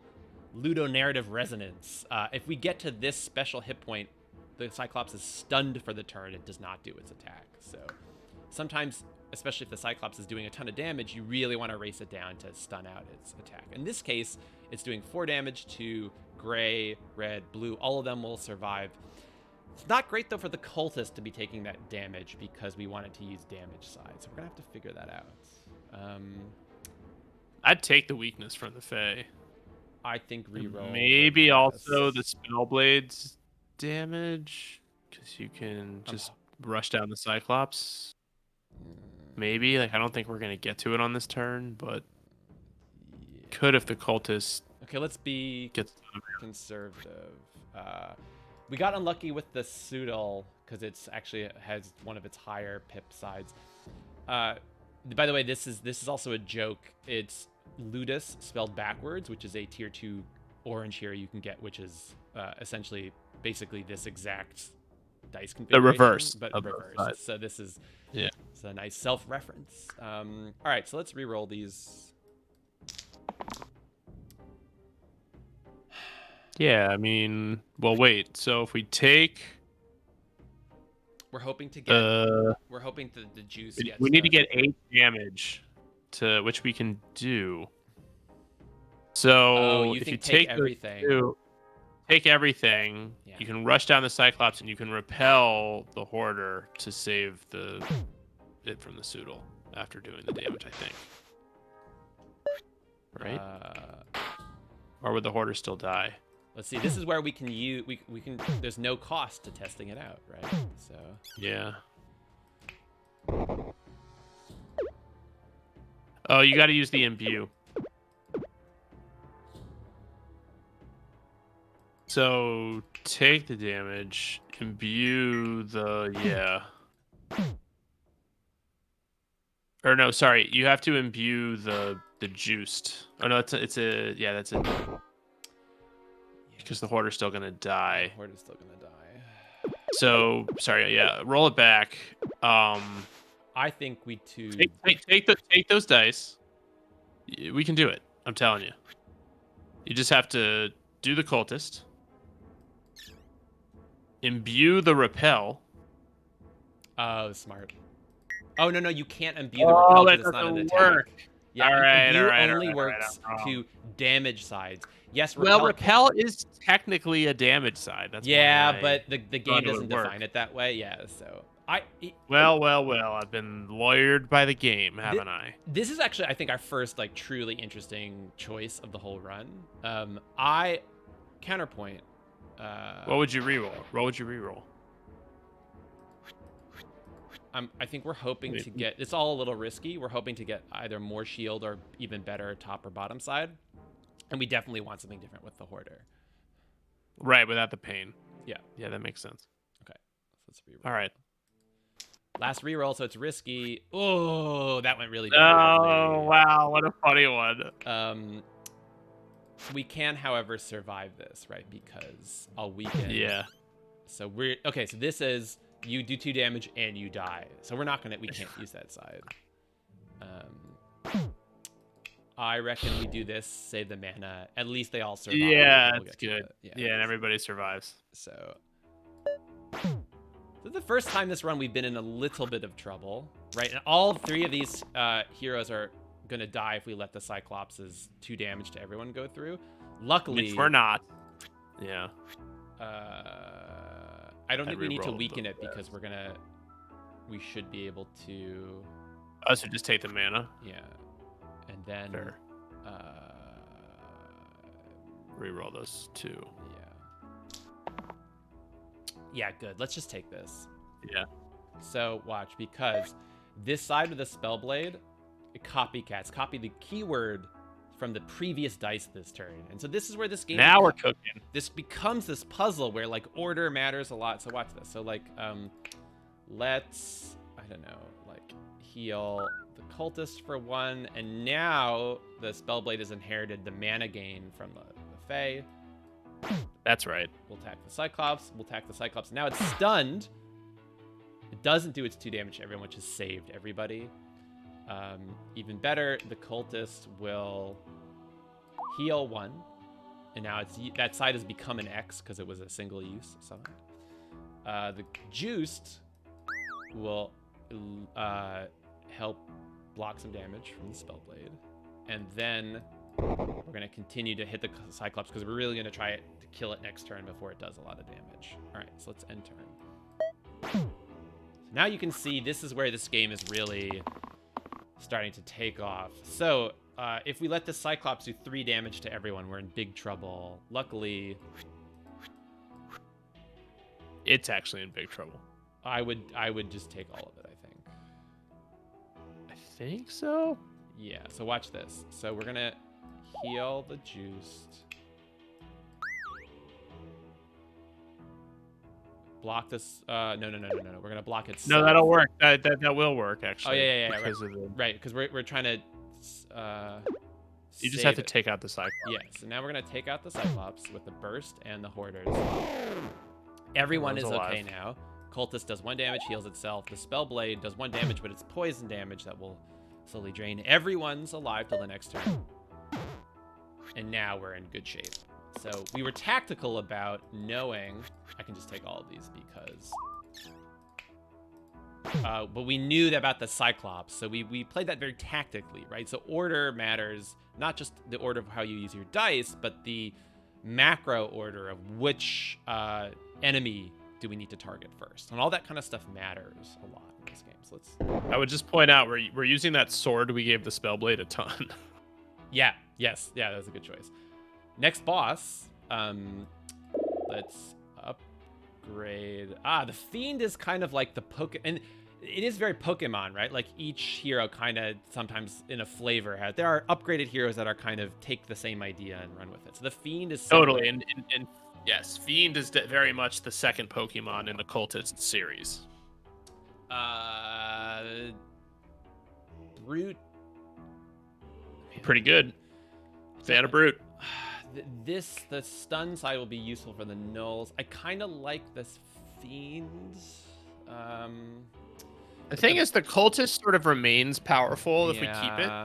And the Brute's And better the Brute's with... a clear upgrade over the Hoarder, I think. We need... The Hoarder's really not good for us now. Let's take the Brute, I think. Yeah. I like it. The Brute's okay. It's not my favorite tier 2. It's certainly better than some of the other yellow tier 2 options. I think it's like middle of the road. So let's take the Brute.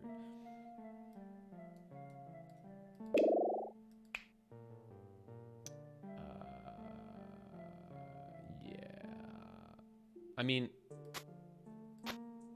in theory, the Brute could cleanse itself now when it attacks, but I think, we've called the monk the juice. Yeah, I was gonna say you can't take the juice. Yeah. Okay. So. Okay. Not for some mid Brute. Sarcophagus has these annoying. We have to chip away 1 hit point at a time, but it will flee the battle after turn 3. However, if we can rush down its hit points in time, we will actually earn an tier 3 or tier 4 or tier 5 item randomly if defeated. So this is solid. Risk reward. So the Sarcophagus though also has summons. So right now it's rolled just do 3 damage to orange, yellow, and gray. But for example, this side, summon 2 enemy spiders or summon 2 enemy bones.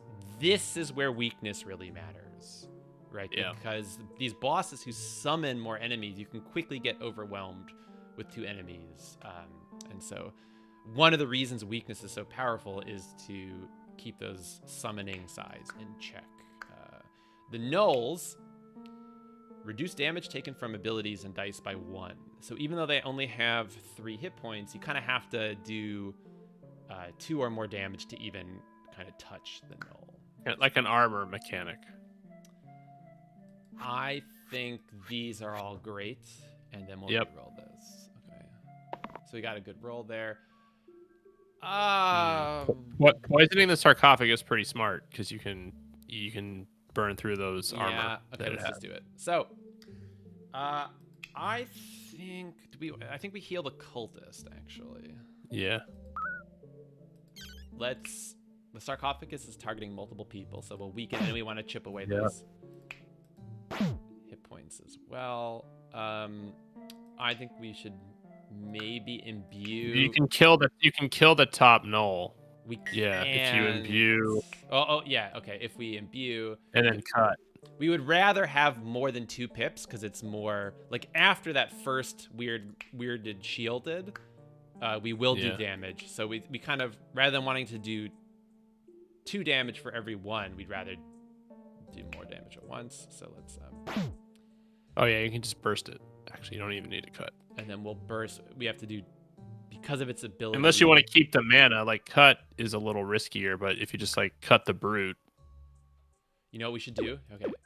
New thought. If we do this. Oh, no, because cut only does the top. Okay, never mind. Yeah. So let's do. No, let's burst. All right. Okay, so we need. Yeah, okay. End turn. All right, so we got through the sarcophagus armor. Now it's just a question of can we do enough damage? I would reroll. Well, Because it's a risk reward thing. We could go after the null and then it would be okay for the cultist.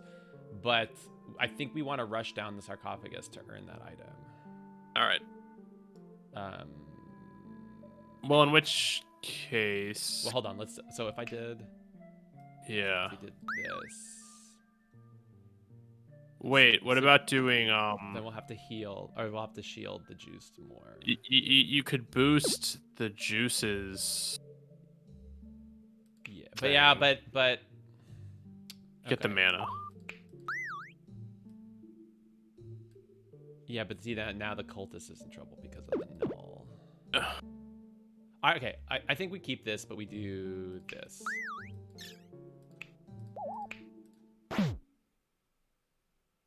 Oh wait, what did I do wrong there? Wait, we could actually sacrifice the juiced. Yeah, okay, let's Away. show that's instructive. It's not the worst thing in the world for a hero to die. Yeah. You want to show that? And sometimes there's like a strategic gain that you get. So like so redirect the cultist to the juiced to start, I think. Boost the Spellblade. Yep. Spellblade and Brute attack the sarcophagus. Cultist does its thing. Cut the juiced. Yeah, that's smart. So And then burst the sarcophagus twice.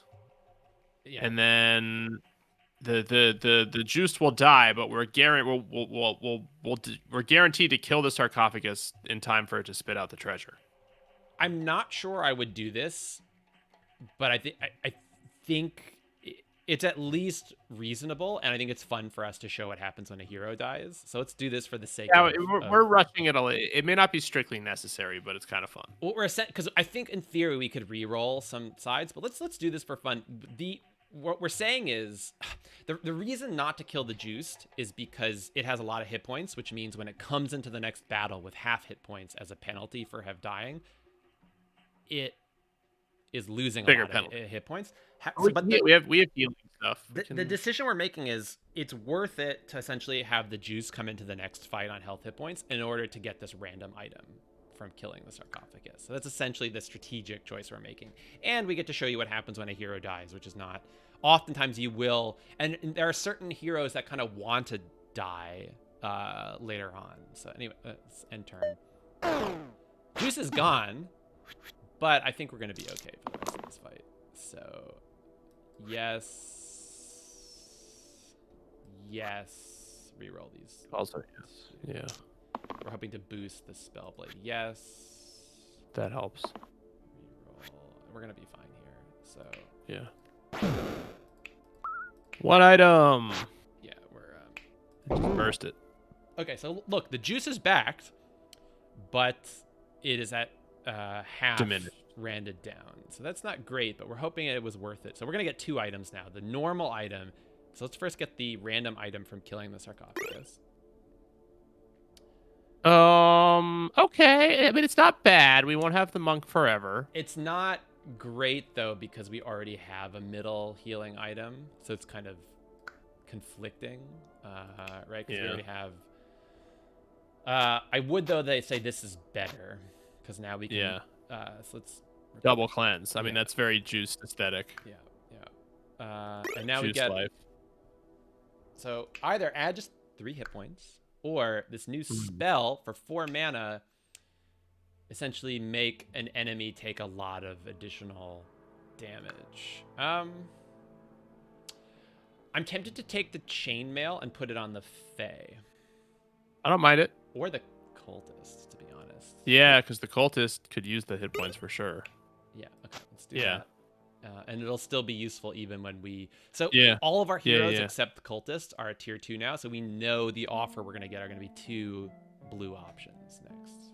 So. Are we gonna do a lot of poisoning in this fight? Should we put the vitality heal on the spellblade?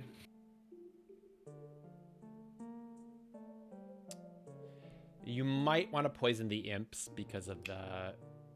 Oh, yeah. Right. But I see what you're saying because of the juice is... Yeah, okay. Because the juice is weak on health. Let's... Right, we also could heal the juiced. I want some healing. Okay, yeah, sure. We'll eschew our poison now for some healing. Because if we can get the juice through this fight without dying, it'll automatically heal. Yeah, so that's what we... Now, the Slimer, when it gets to this plus hell symbol pip, it will summon a little slimelet. The bones, this symbol means when it dies, it'll do 1 damage to adjacent... Like the bones go flying, and the shrapnel hits its adjacent enemies for 1. It's a really good joke. So, all these enemies, there's always like something that makes each one a puzzle. Now, order matters a lot. I would maybe take the heal because you can heal the juiced and keep it alive. Take the and take out the Slimer. You can just take all this stuff, and you can boost the hammer. I think we and re-roll, between that and reroll that, I guess. Yeah. Yeah, that's better. So it summons that slimelet. Yeah. But we can... I wish Take it out. we could almost... If we could kill the bones, we're 1 short. Oh yeah, just. I mean, we probably could. It's okay. It would be more elegant, but so it goes sometimes. You want to Maybe cut on the imp. root. Yeah. Yeah. Okay. Nice. Brute and cultist are at risk.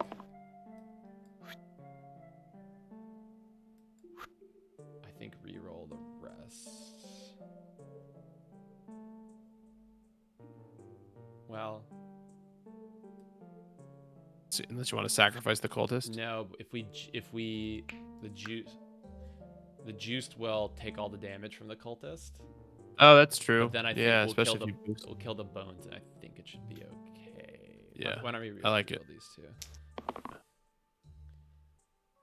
That'll work on the bones. Yeah, and then reroll this. Yeah, okay. So Cool. watch. Actually, should we imbue? No. We'll boost.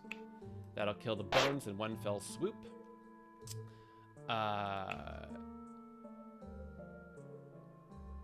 Let's double burst, and then Yeah, no poison. whatever, and then the slimelet's Nice. gonna run away. Yeah. Okay. Halfway there. Woo! Maiko has all these sides that either decay every time you use them or grow every time you use them. It also has a resurrect. So you can, enemies like the juice that died that one battle, you can resurrect them at full health. Caldera, kind of like the spell blade. I think the Caldera is a good choice here because of the boost sides and because of imbue. Yeah, I agree. Yep. It's a good offensive blue hero too. And I think we should boost the Fae. Yeah, buff the Fae. Yeah, because it's one of the Fae's big weaknesses is not a lot of health. Wiz is in the back, so it's going to be hard to target because we don't have much ranged. It can also summon. It's but it has one of these, like the Cyclops Eye. We can stun it if we can get it down. The zombie Knock the skull off its head. 4. I die if I take 4 or more damage in a single attack. We might actually be able to, through boosting either the Caldera's 3 damage side or a boost and an imbue. So we're gonna try to kill the zombie in this 4 damage attack. Yeah. Well, Well, it'll work. You just have to damage the fanatic enough that the heavy will apply to the zombie. Or we get some mana and we can double imbue this. Yeah. I'm tempted to... And reroll the rest. Yeah, we need mana from the Caldera. Oh, no. We can... Okay. We'll use this to kill the zombie. So watch. Yeah. Okay. If we boost the Caldera, we now have a...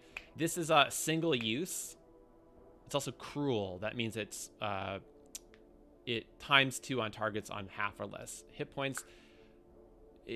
But that doesn't matter to us now. We're just looking for any way to get to a 4 pip. So that when we attack the zombie... it dies. And sometimes you get these funny little comments from our heroes. The Caldera went, ew. I'll save the Caldera. And now we're just going to start to whittle away. This is not great. The Wiz is going to heal the Fanatic a little bit. But yeah, oh well.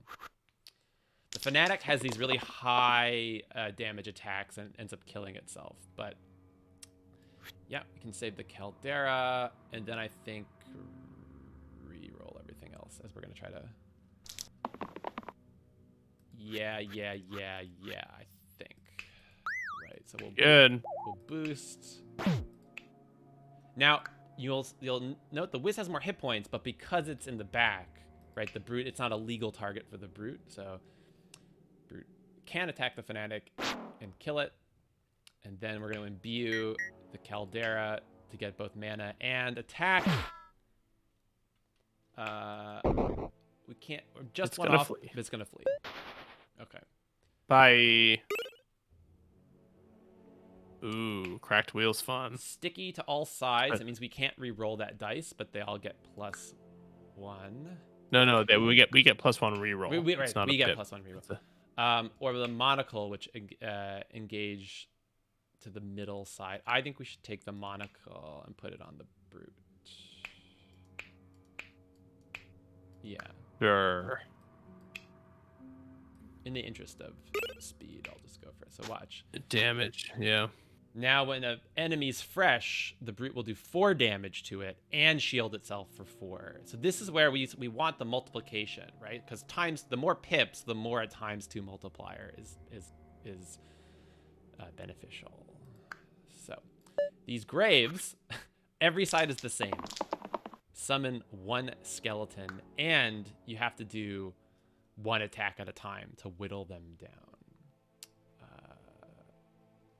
Weakness will help us a lot here. Yeah, I'd take the orange and the yellow too, unless we want to fish for mana. No, I think we want mana. So let's re-roll these. But we can weaken both graves with the copycat blade. Oh, very smart. Okay, good. But still, I don't think we want to use this side yet until the spiker is Yeah, I know what you mean. Yes. Nice. And we're hoping. Yeah, great. So I'll save the Love caldera. it. We'll weaken this grave. And Rob pointed out the Spellbait's copycat now copies the weaken. So neither grave is going to summon now, which is great. Let's, I don't know, get some of these graves. Yeah, I think take it out. Out of the way.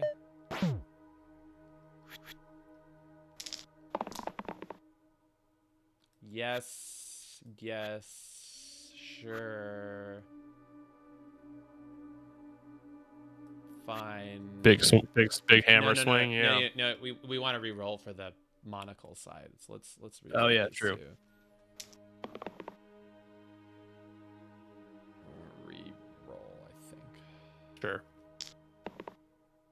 Yeah. Okay, this is even better. Hey. That was okay. Actually, this is gonna be amazing.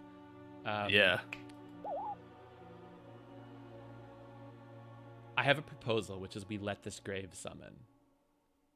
Okay. And the reason for that is because if we double boost the monocle, it's now 4, but it will double on and do 8 damage to the spiker.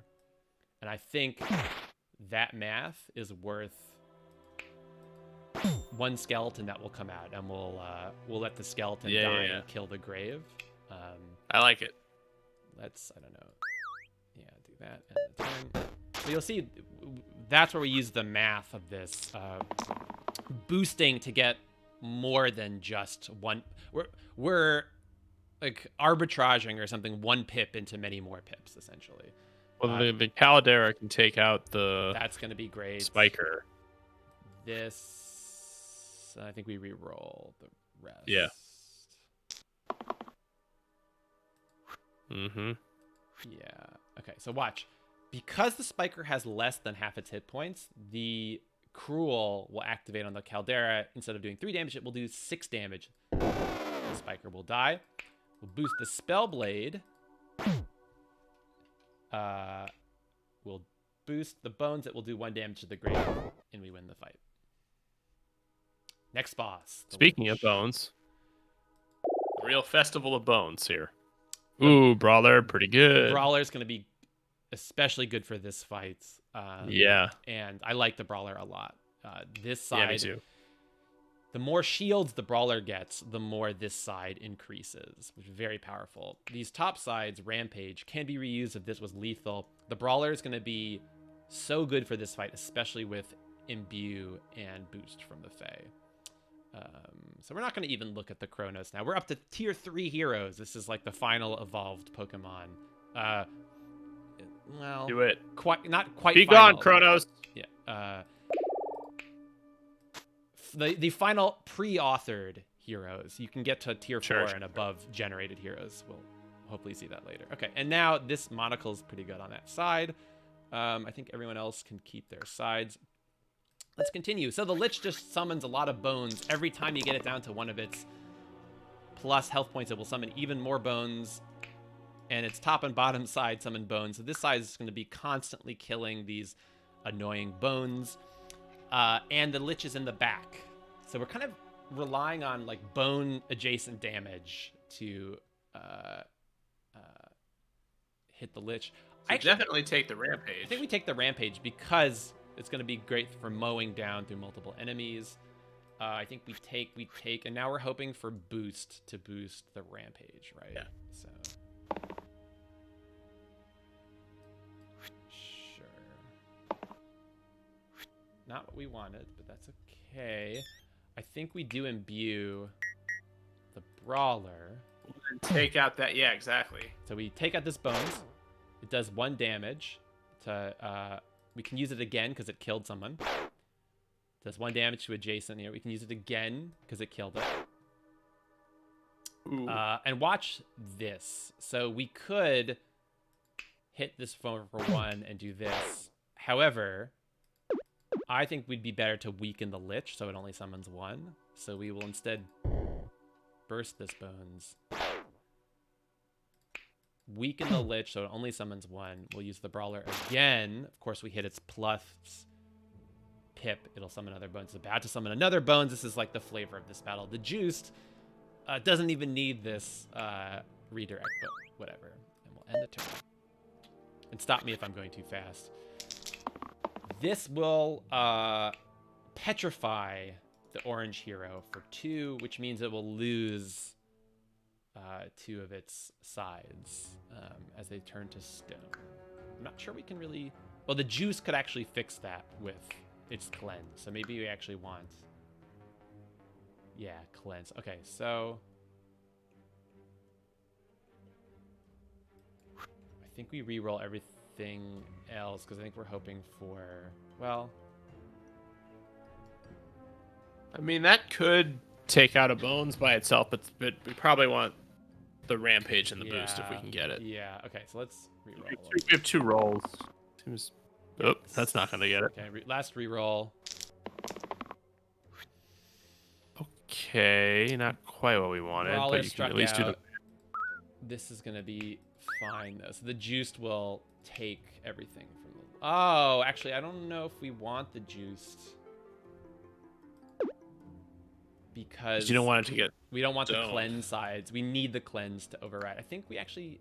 Yeah, so let's do this. Because if we kill these 2 bones, that'll be enough to save the Spellblade. Yeah. The Caldera can take out those bones. And we are not going to have the juice because we need the antidote to cure other people's petrifies. And we know we don't want the juice antidote, essentially, to be overwritten by this petrify. So watch, let's end That's the turn. right. Yeah, we're not going to use that. But it does give us a handy warning. Yep, I know. We're not using the juiced side. That's okay. So watch. You see the Spellblade's top and bottom side are now blank. Until... Right. we heal it. So what is this? Is the copycat side? No, let's re-roll that. Yes, yes, and re-roll the other 2. Yes, I think. Reroll this. Oh, well. Okay. We've cleansed the Spellblade, so its sides are back. Might as well boost. Summons a bones. Which will kill, and then sure, boost the, I don't know, give more health to the Caldera or something. More bones. And the juice... More bones. The juiced is about to take petrify damage, which is not great. So we're going to re-roll the juiced, hoping that it can cleanse itself. Meanwhile, I think we do this, and we're hoping for a boost on the rampage. Let's go with that before it loses. Cleanse. And then we're... Okay, it's not what we wanted. That's okay. So watch. The juice can't heal itself, so we get nothing from the heal. However, cleanse means cleanse me right now, or cleanse the thing that's about to happen to me. And that's important because we really don't want the cleanse to be overwritten. Because that's like having a juice in real life. That's what that does. So...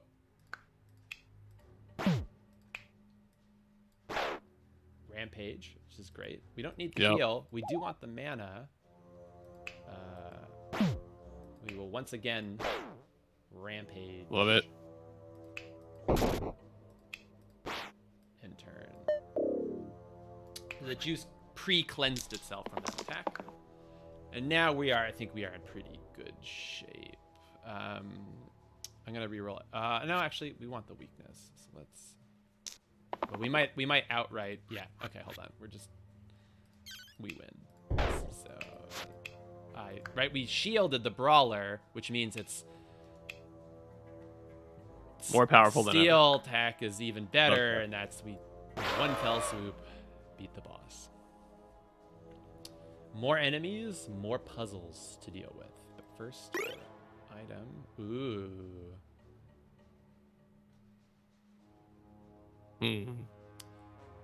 Catnip, shouted out by Darius on our first episode. Funny name, and I'll add cantrip to the rightmost side. Activated during rolling if it lands face up. So you don't even have to lock it in. Just by rolling it, you will get its effect on a random. Might be good for the Fae. Isn't one of the Fae's boosts on the rightest side? It'll be really good for the Fae. The other is Twisted Flax, which would be quite good for the rampage, but That's true. obviously would reduce the effects of the monocle. It would also be very good for the Spellblade because we don't even care about the middle side. Yeah, that's true. Listen, they're both good. But automatic boost from the Fae is pretty tempting. yeah, let's go for it. Unless you think Rampage is the way, but not everything's going to have that much. Let's show Cantrip in action. That'll be fun. Offer. Add 2 monsters. We've seen the Ogre before. We haven't seen the Bandit before. But you'll add these 2 monsters, and you get all these level 2 items. No. I think we should just decline this. Often these, and we talked about this on the podcast, these extra monster challenges, I would say like 90% of the time, are weighted to not be in your favor. You would have to have really specific goals from what you're about to get. Ice Cube is very good, by the way, on the Caldera because it prevents this from actually getting replaced by single use. Oh yeah, but probably not worth. The Hydra is. This monster is really foreboding, and so I don't think we. I think we could genuinely lose this fight if we took on these extra monsters. So we have to decline. All right. So the Hydra is nasty, but it has this thing: is if we can damage it 5 times in a turn, it dies no matter what. We don't, unless we can generate a lot of mana. I think that's unlikely. The Ghost is especially annoying. When it gets to this gray icon, it becomes immune to damage. So we either have to do 6 damage to it or more all at once, or you have to kill it over 2 turns. Now the Brawler could do it. So we're gonna re-roll the Brawler, hoping to get it. I think this is a good side because the Hydra's about to weaken for 2, the Juiced Fae and Caldera. This will save the Caldera and fix its incoming weakness. I think take the mana. Probably. We want the mana, and I think we want to re-roll the rest. Yeah. Yeah. See. Oh, it happened. It happened on the cantrip, and the Brawlers, all its sides are +1 now. Oh fuck yeah, that's great. This is now cantrip if we roll it again because it inherited this, which is interesting. So all these like emergent Should we take effects, the boost? Yeah. Maybe take the boost now because we probably won't roll the cantrip again. No, because I think we want weakness to weakness the Hydra. Oh, okay. If that makes sense. Because even if we boost... Oh, no, you're right. Because, yeah, here's the reason we take this, is because if we double boost the Brawler to kill the Ghost. Oh, yeah.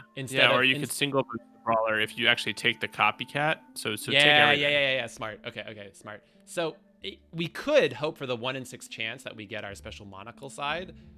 Not the best odds with only 1 reroll. Or we take luck into our own hands. So let's first. So attack the Ghost for 1. We'll generate. Boost the Brawler. I was just seeing if there's something smarter we could do with this Spellblade. Spellblade. Oh, you gotta change it. Change it to Spellblade. We can do it between fights. Okay, we'll change that later. Now we can kill the Ghost in 1 fell swoop. Yep. Swoop. Now we get to decide who. I actually think we should block the Fae. Is more useful. Yeah, because we want to protect that cantrip. Yeah. Totally. Okay.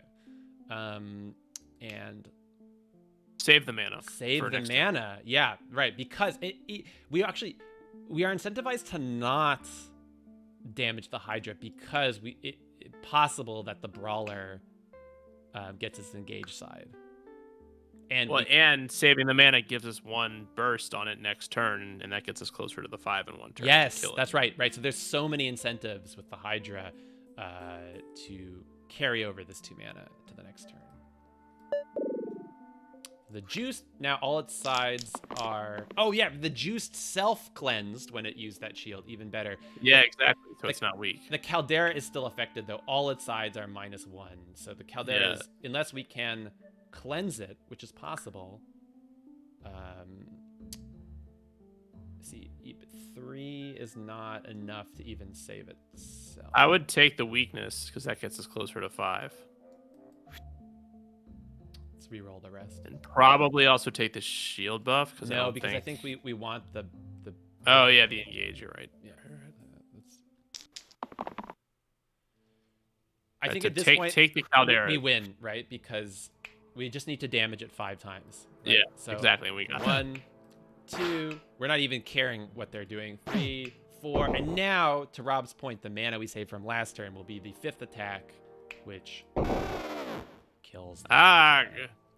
So it's all this game is so much about. It is a puzzle game, almost even more than most roguelikes. Who we got? Don't love either of these. I Maybe the Ghast. like the Forsaken. Yeah, I like the Forsaken a in lot, general. But losing the Fae is tough. Losing the Fae is tough, especially because we've been able to give the Fae more health points. It's also and that cantrip. We can't put the cantrip on the Forsaken because it's the damage Nope. is too risky, and nobody else has a good Yeah, you could put it on the Spellblade, but that's like not. Yeah, great. Smellblade. Actually,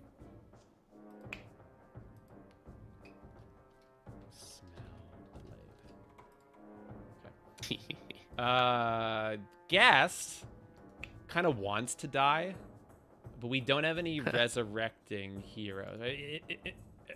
Forsaken and Ghast would be a great combination, but right. A great combination, especially because the Forsaken can prevent. I think. Oh no. Yeah, No, that doesn't prevent the death, but yeah. But it could resurrect the Ghast, but we can only take one of them. The Ghast would give us more weakness. We could go. But if we if we random, we're gonna lose the juice, I bet, or the Smellblade. We could lose the Fae, which we don't want. So this is really tricky. I'm tempted to random. It's very irresponsible. I mean, it's a little irresponsible, but it's almost always the wrong call. Yes, but it's always tempting. If we were a little later in the run, I would consider a skip. The Fae may actually be worth bringing into the final battle, but in order to get through fights, right? So we're on fight 14.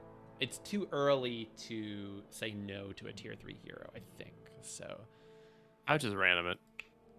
Okay, so we don't recommend trying this at home, but because we're a little irresponsible, we're gonna random into this. I think the conservative move would be to take the Ghast, right? Yeah, but as you say, I don't love none of these items really stack well on the Ghast. Okay, so let's go for it. Pretty good. Yeah, all right, not bad. Pretty good. It was all right. The Weaver has a very good spell for 3 mana, do 3 damage to both the top and the bottom enemies. It also has a left side, which gets +1 pip for each stored mana. And it's a mana double. Because the Fae and our Smellblade generate mana, that's pretty good for the Weaver. So, no items to give to the Weaver. That's okay. So continue. Basilisk, on hit, it petrifies that side. So we need to be a little careful. Hey, kid, for today, we've dramatically slowed down a normal classic run. Yeah, for introductory purposes. I hope for anybody, we're glad you're joining us. If for anybody who's never seen the game before, was intimidated by the interface, whatever, this we're hoping is a good introductory stream to get folks' head around the game. For version 3.0, there was a previous version of this stream that we did with Andy a long time ago during version 2.0. which I think is what we had been sending people by way of introduction, but we wanted to do a more current version as we go into the depths on the show itself.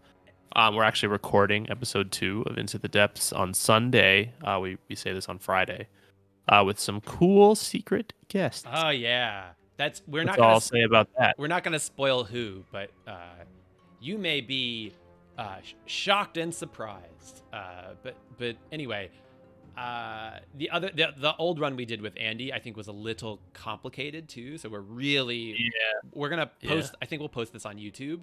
Super slow run for anyone who wants it slow. Okay, I think we re-roll the rest. We really want. No, take the brawler and imbue it, and then you can just take out the null. I think we want to go for monocle, right? Or same effect, right? Or for the basilisk? Yeah. I guess I see what you're saying. Null seems bothersome. Okay. That's right. Right. Before we start petrifying sides, let's get rid of the null. Sure. Okay. We really want cleanse though, so let's re-roll these 3. Can I interest you in some unhinged null fan art? Yeah, definitely. Yeah, that's cool. You had me at unhinged. Okay, let's take this and let's re-roll the other 2. Is it specifically slice and dice null fan art, or is it just like the general concept? Like, I suppose we'll find out. Don't love the juice. I think we'll just use it. Well, see, I was gonna say we would use it to hit the basilisks, but I don't even think we want to hit the basilisk because we want to save them for the brawlers. Yeah, So I mean, I think the juice just has to, like, does it even damage the null? right. At least no, we'll it's just block that. it's the armor. The heal does nothing. Saving mana is not bad for us because that'll help the weavers possibly next turn. Right, but yeah, we want to imbue. We want to take out the null. Oh my God, Kid for Today! Congratulations. Kid for Today has had their first nightmare victory, which is still elusive to me. And it's promising to post a little recap in the Eggplant Discord, which if you're not in there already, if you're coming from another Discord somehow, feel free to come join us in the Eggplant Discord. So having a nightmare. That's ain't that the way? All right, let me. Whoa, okay. Highland Rain has a 6 streak on Shortcut Unfair. What's the current? Can we let's look at the leaderboards quick? So if we That's amazing, Highland Rain. Any kind of streak on Unfair is prodigious. Let's look at the online leaderboards. We'll talk about streak later, but if you go to classic and unfair, the world record is a 50 streak. Good God. But a 6 streak would actually put you. Oh, 8 streaks pretty common. Okay, you get in the top 50 with the 6 streaks. They're pretty good. Oh, hello, but Dark that's Twinge. classic. That's Highland Rain is playing Shortcut mode. Oh, Shortcut Unfair. I see. But hello to Dark Twinge, who I will point out while we're on this leaderboard is 8th all time in the classic Unfair streak with a 17 streak. That's incredible. So Dark Twinge, very impressive. I have to, and yeah, it's been Dark Twinge has also been posting in the Eggplant Discord. It's nice to have a high level slice and dice player join us in our conversation. What's up with the book club, chef and shelf? There's a lot of bookshelf 1. There's a lot of Oh yeah. But Rob, is it fair to say we'll talk about this in episode 2 of Slice and Dice? We are more kind of hyper cursed players than we are streak players. Is that right? I've had many eras in Slice and Dice. I don't tend to sit on one forever. I think classic unfair is like my going for a run I see version of playing Slice and Dice. I see. I'll play a curse mode. I think playing curse modes taught me a lot about the game. I see. But lately I've been doing the nightmare runs. I've just been trying to build up a party and get through nightmare unsuccessfully thus far. Oh, very cool. Good. Dark Twinge is sharing that book club was actually runs that were co-op played by 1 to 4 high-level players on the same call. So, Dark Twinge, that, one of the things that we've been talking about as we've covered the game on the show is how much fun this game is to add a second or third brain to. To have somebody to just sort of like talk about what you're looking at and make decisions together is one of the sort of weird joys of it. As Doug and I are belaboring on the stream. But that's really cool that a bunch of like high level players got together to jet through the game. I save it for a crush, right? We're gonna Amanda? save it for hopefully the Yeah. charge And side. then several crushes. Yeah. We're gonna leave the second basilisk untouched, so because maybe the brawler gets the engaged side. So let's end turn. Just maybe. The 3 middle heroes are weakened, which is pretty bad. We're kind of Yeah, I maybe love hoping that. to get a cleanse with the juiced. We're gonna Yeah, reroll mana's good. everything. Take the mana. No, No, don't take the mana. because we're hoping to get. Oh, I guess there's a pretty good chance we continue to get 3 mana from even if we reroll. So yeah, I but in would order reroll. to even make the Weaver's charge side outweigh 3 mana, we would need to have more mana from another side. I think you're right. I think we just take Right, this. yeah. All right, let's reroll everything else. No. Oh, bummer. Weekend. Let's reroll everything. Prob- No, Yeah. let's take Smell Blade. Yeah.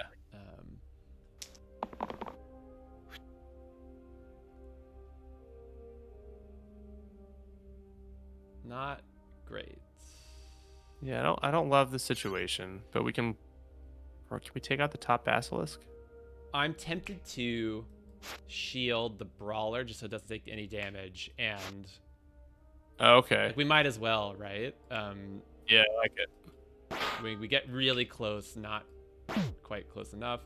The only problem is we've now petrified the brawler's one of their really good sides, but maybe we'll get cleansed. They won't be weak next turn. We're kind of lucky because the basilisks have not hit their poisoned sides. I guess we do have cleanse, but I'm a little bit more worried about that in general. Great. So the phase boost is kicking off. It's boosting the brawler, which will be great if we can roll that middle side. I think we re-roll everything. Yeah, I agree. Maybe take the monk, just because. No, we really want I the really want the cleanse. cleanse. So yeah, you're right. Oh, another boost. Keeps boosting yellow. See, maybe take it this time and boost the smell blade. I agree. And roll the rest. Come on, where's this cleansed? No. Oh, this is great. Watch this. Yeah, that's great. Wahoo! So watch, and you can take out the other one. This is 6, but because we purposely set this up. We didn't touch this basilisk, hoping we could have this. Because it has full health, this does double. This does 12. The basilisk has exactly 12 health, and then Smell Blade. Great. Smell Blade for the win. Rabbit out of the hat. So this is a nice callback. The troll, back when we were just little tier 1 youngins, the troll was a boss, but we're far enough in the game that now there are 2 trolls and a non-boss fight. Ooh, Twisted Bar is amazing for the Fae. Oh yeah, we should do Set that. all sides to Definitely. 2. This is there's gonna be an auto boost of 2. Yeah. This is so good. Let's go. That now, unfortunately, there's only 2 item slots by default, so this phase now down to its 5 hit points.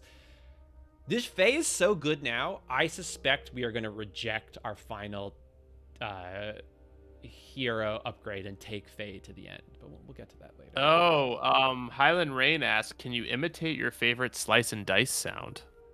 Not me, but you're welcome to go for it. I think that is it the Lich that makes the elephant noise? Yes. When it Yeah. dies? Let's see. Let me see. How was that? You That was cut, maybe you a cut little out a little shocking. bit, I think. Yeah. Oh, maybe I peaked. Hold on, Yeah. let me try again. Sort of? Wait, Sort no, of? it cut out completely for Oh me. my god. You should use one of your filters. That's what I tried to do, but I think No, it the peaked. filter is betraying you. Yeah. Oh. Yeah, that's pretty good. Good work. I don't love using the Thank you, the Highlander. chainmail on the brawler because the brawler gets a lot of self shields, but everyone else is full of item Well, that slots. it's just that now we have a tank. It'll stay alive. It'll And keep the us in the game. Weaver, because the Weaver has a dodge, the Weaver also is not my top priority for health. But okay, so anyway, we'll give it to the brawler. Fine. Continue. 10 out of 10. Very good. Thank you, Highland Rain. Appreciate it. Yes. Even though we would like to keep rolling the Fae, I think weaknessing some poison or something would be really good. We should keep rolling the Fae, though. Shouldn't we? Because we could still get the weakness, but we might get the boost in the meantime. Okay, fine. Fine. That boost comes through. All right, now we take it. And take the cleanse. And reroll. Probably reroll that, yeah. Because that'll take out the thorn. Watch. I think we should do this so that it's not petrified. And then... It doesn't... Thorn doesn't petrify, though. Oh, good point. Okay. So we can do that. You can save the Fae. Then why don't we... Yeah, do that.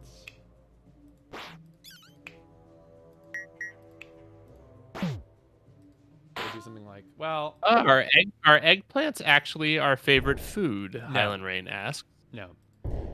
No, I do enjoy them. There's a particular, I think in like Italian restaurants or whatever, it's like pasta alla norma, or like a sort of like rigatoni eggplant situation. But yeah, Dark Twinge is correct. The name eggplant refers to a particular secret in Spelunky. Yes, it is. It is not my favorite food. It is my favorite video game secret. So there you go. This is awesome. The troll is gonna really eat it when we continue boosting the brawler. Let's reroll everybody else. Yeah. Fine. Reroll everybody else. Great. Perfect. So watch this. We heal the brawler for 2, saving them. It's now a 7 points of self shield, and that will turn into 14 damage. And now, we'll attack you. No, why don't we do this? We'll attack this one, and then we will. Sure. Whatever. We've won this fight. Yeah. Wow. Later. Slice and Dark Trench says Slice and Dice actually just passed my time played in Spelunky 1 about a week ago. Yeah, I believe it. Wow. I've played this game so much. I think this is also rivaling my Spelunky time at some point. Oh well. Look who it is. Oh, if it isn't Tyrannus. Great foreshadowing here. Yeah. Turns out. Yeah. Real spider on the mantelpiece this time. So both of these options are bad. Shaman, absolutely not, especially because we like the Fae. The Stoic is especially bad because we'd lose the cleanse, but the juice is irrelevant to us. I guess I like the redirect because it'll help save the Fae. I think this is a Stoic because we want to keep the Fae intact. You can add the cleanse. We have a cleanse item that we can put on the Stoic that the juice is currently rocking. And we can put the self-cleanse on someone else who can use it. I don't think we can put the self-cleanse on anybody. I guess on the... No. No, what about the Spellblade? The self-cleanse, we make the juice useless. The problem is, if we random... there is a possibility, a good possibility, right? Because we have to do orange, only our two heroes, orange, gray, or red. So there's a 1/3 chance that we lose the Fae, which I think we don't want. So we are Yeah. being Just take the Stoic. fine. It's all right. We're gonna make it.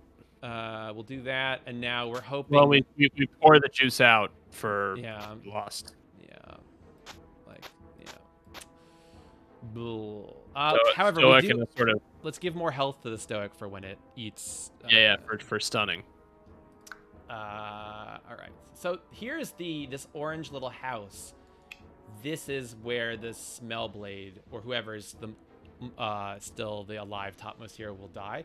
We don't have any death prevention abilities or resurrection, so we're gonna have to be careful of the timing of when we sacrifice our top hero. Let's continue. This is good. We're kind of hoping the Weaver gets its dodge effect, because it's going to be hard for us to well, if we had enough mana we could burst and shield the Weaver enough, or the Stoic. You know what, the Stoic could take from the Weaver. So I think we re-roll everything else. Yeah. Okay. Maybe take the 3 mana from. Or are you trying to get the dodge from them? Trying to get the dodge. Yeah. All right. Oh well, what do you know? Yes. At this point, because Weaver now. Yeah. This is where dodge is great. If the Weaver can get a big attack from an enemy that you can just nullify. Yeah. Normally, I would recommend going for the spiders first, but it's hard to turn down the offer of 12 damage, right? And then we're blocking almost all of... Yeah, and this is great. Only the top spider is doing poison, which the Weaver is dodging anyway. So if we do this... We're only taking 1 damage overall to get this pretty effect. Pretty good first turn. Doug, Kid for Today shared your actual original eggplant article on Polygon. Great. A classic. Yeah, I agree. The chat. Yeah, sick. No, it's a great story. And it's tied to a good. There was a good interview when I was still a mere listener to the podcast with Derek, who designed Spelunky, about the sort of last minute nature of the eggplant secret, which I think is really fun. That it's so iconic, but it was kind of thrown in at the last minute. Yeah, I'd re-roll the rest. Yeah, I'm the one who wrote the Polygon article back in 2013. The juice does work on Weaver. Oh, no kidding. I don't... Oh, yeah. Right, because it would have pips with the charge. If the charge had pips, that's right. That's okay, good. Point. Yes. Yeah, there you go. This game, we can play this for hundreds of hours and still miss little interactions. So okay. Wow. Very. We're the ones learning on this stream. You can't equip an item mid battle, but we'll check. It's a very niche usage. It's like unlikely we would use that a lot, but yeah. Oh, I left my juice outside the battle. Let's take this because we just want to kill spiders at this point. We're hoping the Stoic... we actually want to... Don't we want to kill Tarantus? Because... Don't we want to kill the Smellblade this turn? It's inevitable. Smart. Okay, yeah. It's already going to die. So let's... Well... So we can do it. I mean, we have what we need. Okay. We have options now. The other option is we just kill the spiders and redirect. Yeah, I think we do that, right? Because spider cleanup, just because it's going to be gnarly. Yeah. Tarantus has a lot of spider summons, and we've been lucky to avoid them. Yeah. So watch this. Maybe crush.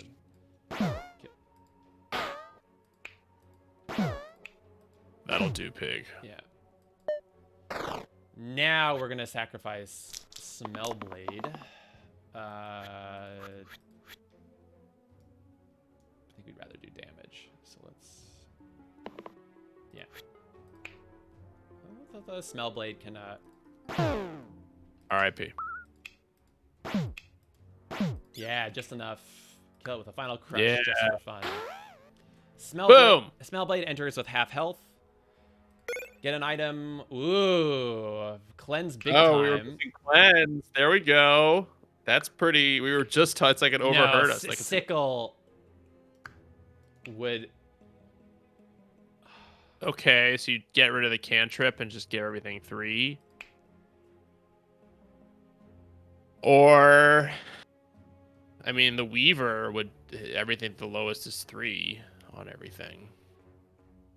Does So you could get all the do penalties people in to the chat 4. know? But does that with the 0 pip side? I'm not sure that that's. Oh, is that the lowest? True. I don't think the Holy Book is great for us right now. Yes, Oh, it does the 0 count. pip does count. That's what I thought. I don't think Holy Book's great for us because like we already have something with cleanse for the Stoic. I mean, I guess we could unequip this, and then these would get cleanse, but this won't get the benefits. I think we probably put it on the smell blade for now, the sickle, right? And then maybe we put the sickle on the Fae later if there's a better hero to put the cantrip on. So we're like future proofing. Yeah. So watch. Yeah. Wait. Oh, this interferes with the sickle, so we have to do that. Put that there first, then put the foil. Then put. Well, do we even want the foil? Like this is strictly. No, better maybe than the foil. foil. Maybe the foil's time is done. Keep the. Well, do we want poison? It's gonna depend on the battle. I think we do want poison for this battle, so I think we don't give it the. Give it the juice. No, we do, because that doesn't. Oh, it does work. I forgot it works on damage sides. Is that better than this? It probably is. I don't know who's more likely to take on like a status effect. I think we're less likely to use this side. No, because we might get weakened from it. Okay, no, let's do that. That's pretty good. The other 2 are early items, and it's sometimes you retire early items. Yeah, I think this is good. Yeah, I mean, this did really just upgrade the smell blade considerably. Nice. And it's I think we have to take this. Yeah. Kill the Caw or something. We can kill a lot of stuff. I actually think we take this. For the Caw? Or the Fanatic or something? Something like that. Probably juggle the Fanatic. The Demon, maybe even. Maybe we can take if we take the boost, then we can kill the Demon. Fully take out the Demon, which is kind of cool. Do we want this? Yeah, we do, because this will inherit. That's pretty good, right? Like we'll inherit engage. Yeah. That's true, huh? And then self shield. Yeah, this will be good. Watch, and then we'll re-roll this. Either cloak or mana would be good here. Yeah. Cloak. Well, we may not need cloak though, because no. Well, don't take out the Caw. Take out the Demon, I think. So now it's self-shielded itself enough. The Weaver is self-shielded, and we can, I don't know. Well, do this. Let's do that one. Yeah. Okay.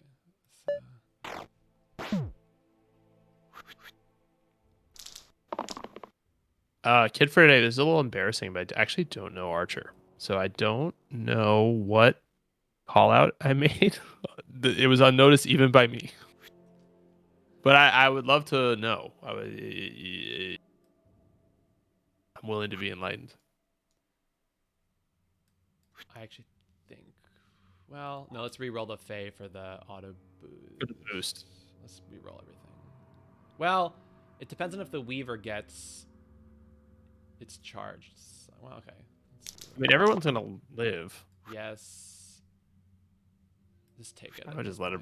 Yeah, all right. Don't get too greedy. Okay, we didn't get the Weaver side we wanted, but that's fine. But we'll kill his Fanatic for free with the Brawler. We will heal Smell Blade. Start to work on the Fanatic, I think. I think so. Crush. We don't. Oh yeah, imbue. Watch this. Bam. Heck yeah. Okay. Ooh, chomp. Oh, That's that's another your pick. That's okay. agent. I mean, Agent. So good. yeah, I love the agent. Oh, because the agent's great. because the agent will have the sickle, and then we can Yeah. boost the.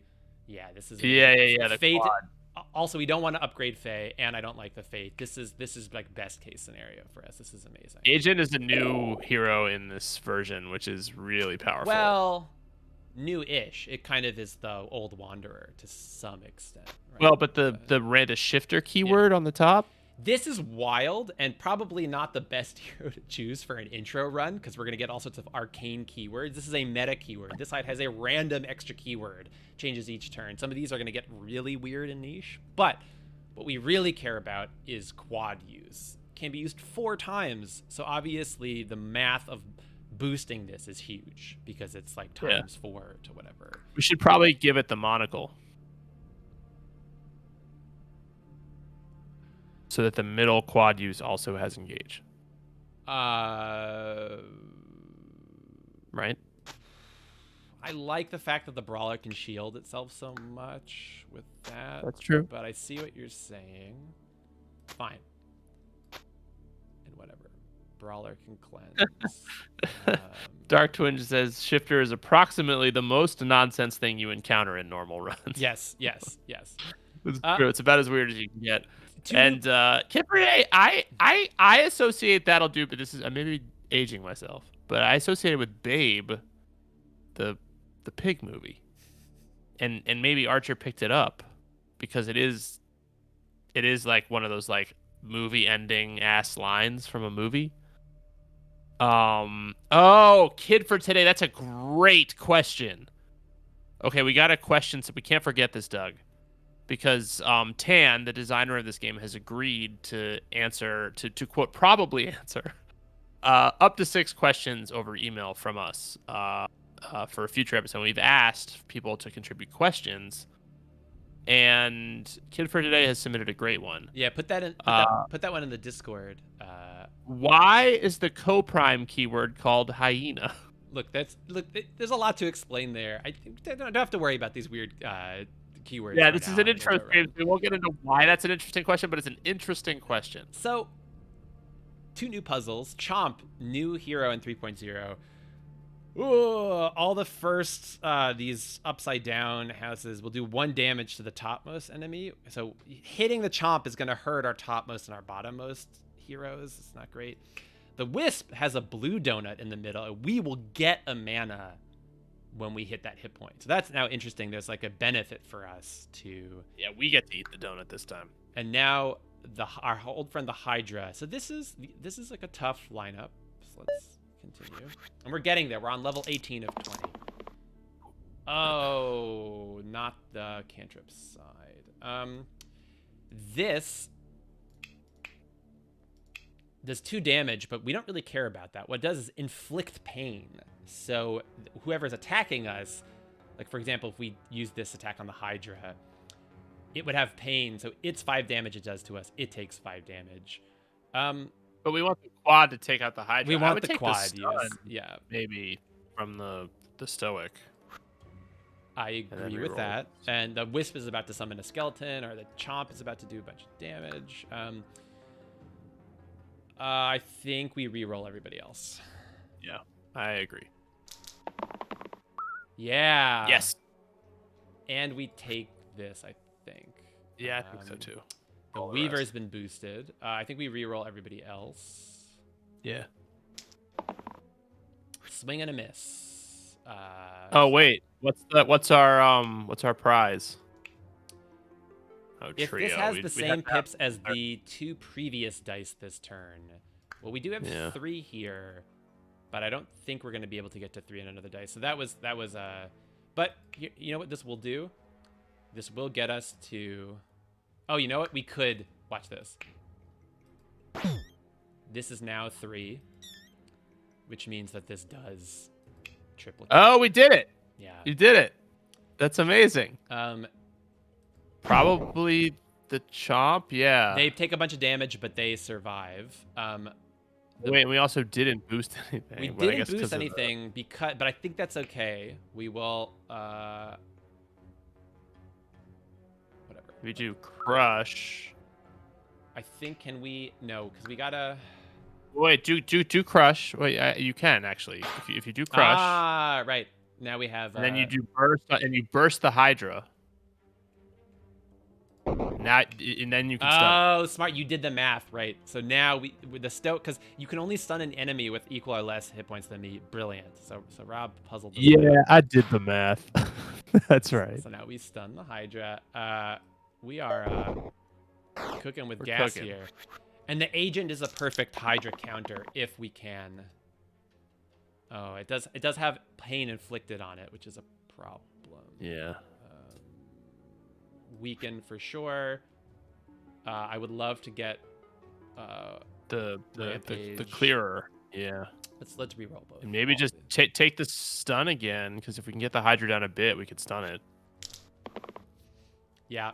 Now the question is, although I don't think we can use this is the problem. Yeah, too painful. Yeah. Yes. Okay. Hey, so at the there very it is. least.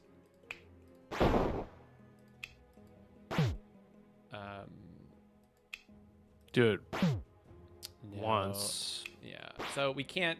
Unfortunately, those wisps. Yeah, we don't want the agent to die. The reason that these all have pain on them, the wisp did an attack, a special kind of attack on the agent that inflicts pain on you, kind of the opposite of our inflict pain. So we could have killed the Hydra with a right, because if you hit the Hydra 5 times, which quad use plus the rampage would have done, but we don't want the agent to die, so whatever. We don't even need to stun the Hydra because we've already weakened it all the way down to 0. No, it's just a taunt at this But point. now the agent is free if we can get it to its middle side. Let's take this because the self-shielding will save it. Although, actually, you know what? It's irrelevant because, well, whatever. We'll just use that, but where the Stoke's going to stun it. Yeah.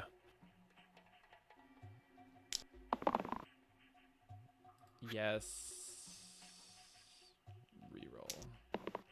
No.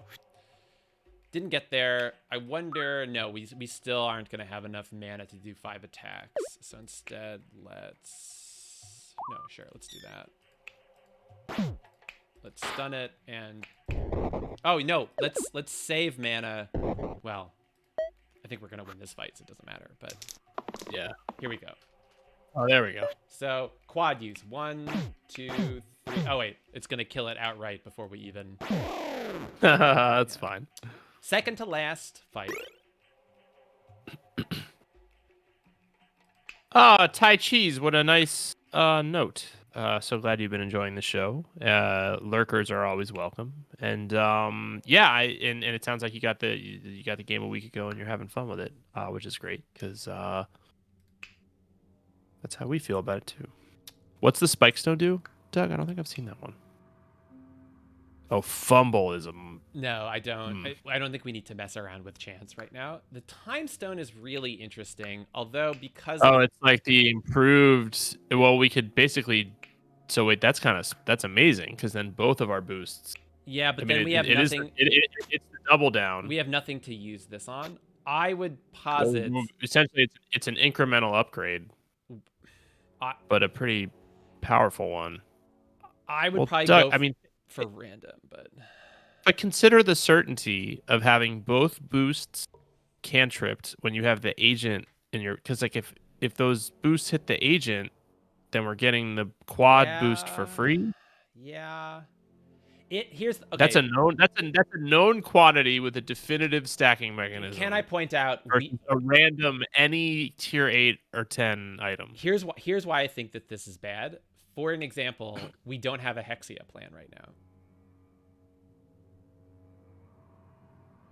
Which is I guess a huge not problem for us. I think if we face Hexia, we might actually lose. Well, Hexia is just a puzzle. I don't know if that's true. I think you're hoping to tier 8 or 10 into something that's going to be more than just this like well, you'll hit the boost a little more often or something. All right. I think I'm willing to. what I'm arguing is I actually think we need a qualitative, not a quantitative shift in this build. If you see Okay, what- it's just if a you see what I'm saying. big swing. It's a big swing, but the swing, the expected value I think is okay on the swing because some tier 10 items are amazing. All right, Dark Twinge, don't tell us what you think until we've made the choice, but then tell us if you think we're wrong. Let's do it. All right, take it. Do it. Okay, well, it's a quantitative shift. Yeah, that's not what I wanted, but this is But that's pretty good. That's pretty good. I think we do that. Yeah. I mean, or you could also give it. You could restore the monocle to the brawler and give that to the agent, and then it would boost. Dark Twin says, "Well, that worked out," and is correct. This is now. This is better, I think. Yeah, I think so. Okay. Agent with antlers. Yeah. Okay. Let's do this. All right. All right. It worked Well, out. the agent kind of has antlers. Look at that. So. Yeah, it's you know. true, huh? All All right, so we really want to be able to crush some of these snipers. Reroll everything. This is like a perfect crush Yep. round. Reroll Yeah, I agree. Reroll everything. Damn. Oof. Reroll everything. Unless Reroll you everything. take the Fey mana for potential. No, because yeah, because I guess no one else has mana anyway. It has to be the Weaver who gives us the crush. Yeah, right. Damn. Yikes. This went This went really That's a badly. terrible. We can Except we can take out a zombie at least. I think we have to take out the poison. And then.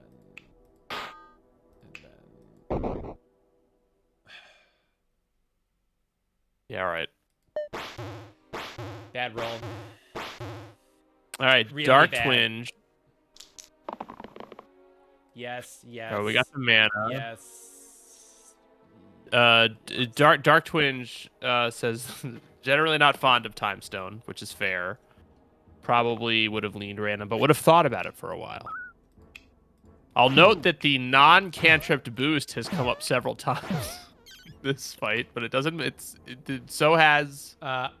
We boosted the. I thought I went fast. We boosted the quad use, and then just the fight was over. So yeah, our build is good enough that we could survive one bad roll. It was Hexia, as I predicted.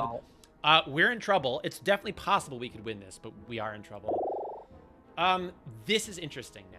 I think Hexia has changed the calculus. I'm not saying we should go Surgeon, but we need to think about it. It would be Surgeon because there's at least a revive. If we're counting on people to die. Surgeon has a spell that resurrects. Now, Fae, weakness would be good for Hexia because we're really worried about these demon summoning summons. The other thing is we could... And it is a double. It is a double weakness. We could put the juice on Prophet because we're really terrified of the 4 Petrify. So, and I mean, I guess you could put it on the Surgeon as well. So there's, Regen's not bad. These are both pretty decent options. It just it's like, do we, oh, you know what? The Surgeon would have. You could put Cantrip on the double heal. That's pretty good. Double heal. That's best. So I think no to Prophet because that side's blank. And probably we want Resurrect. So the question I think now is Surgeon. Okay, if we did... Twisted Bar is bad, and I think nobody else. Well, the agent. Nobody else benefits from it the way that the agent Fae does. could benefit because we could put the sickle on the Surgeon to make these 3 mana. Oh, that's true. Oh, that's really smart. Actually, I think the Surgeon is maybe there's some good tools here for Hexia. We have to go Surgeon. Shield and stuff. Yeah. I do think this is it's not the qualitative upgrade you might have guessed you wanted, but it's the one that you can handle. I think the fact that Fae has so few hit points is not great for this fight. Yeah, I agree. And we've got an insurance policy. It's a bit of a conservative move, but I don't think it's a bad one.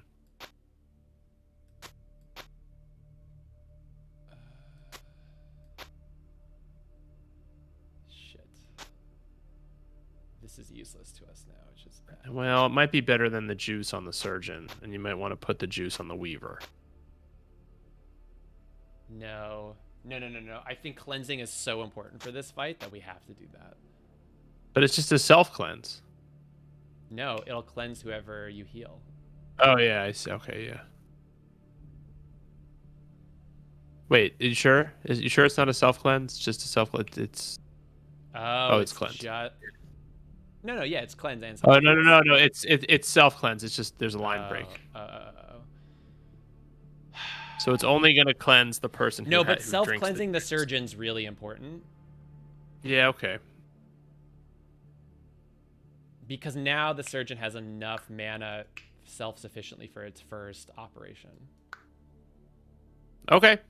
Yeah, we can fuck with this. This sucks. That's a real shame. But yeah, it's tough to lose it, but it was really key to the Fae, and we don't have the Fae anymore. I'm really the Stoic was a really bad draw for us because we would have had sort of, but the Stoic will be able to stun Hexia before too long. So let's not discount the Stoic. Debatable. All right, let's this is good though. I think this will be an interesting puzzle. So okay, a fight. Who is Hexia? Hexia has this global ability. On hit, the attacker takes equal damage to me, and whenever you use an ability, so that means like in our case like a spell, damage to the bottom here equal to the cost. So there's like a mana burn. It like reflects all the kind of damage you do unless you have like poison, which is like damage for free at the end of each turn. We don't have poison. If you have ranged sides, that sneaks in for free.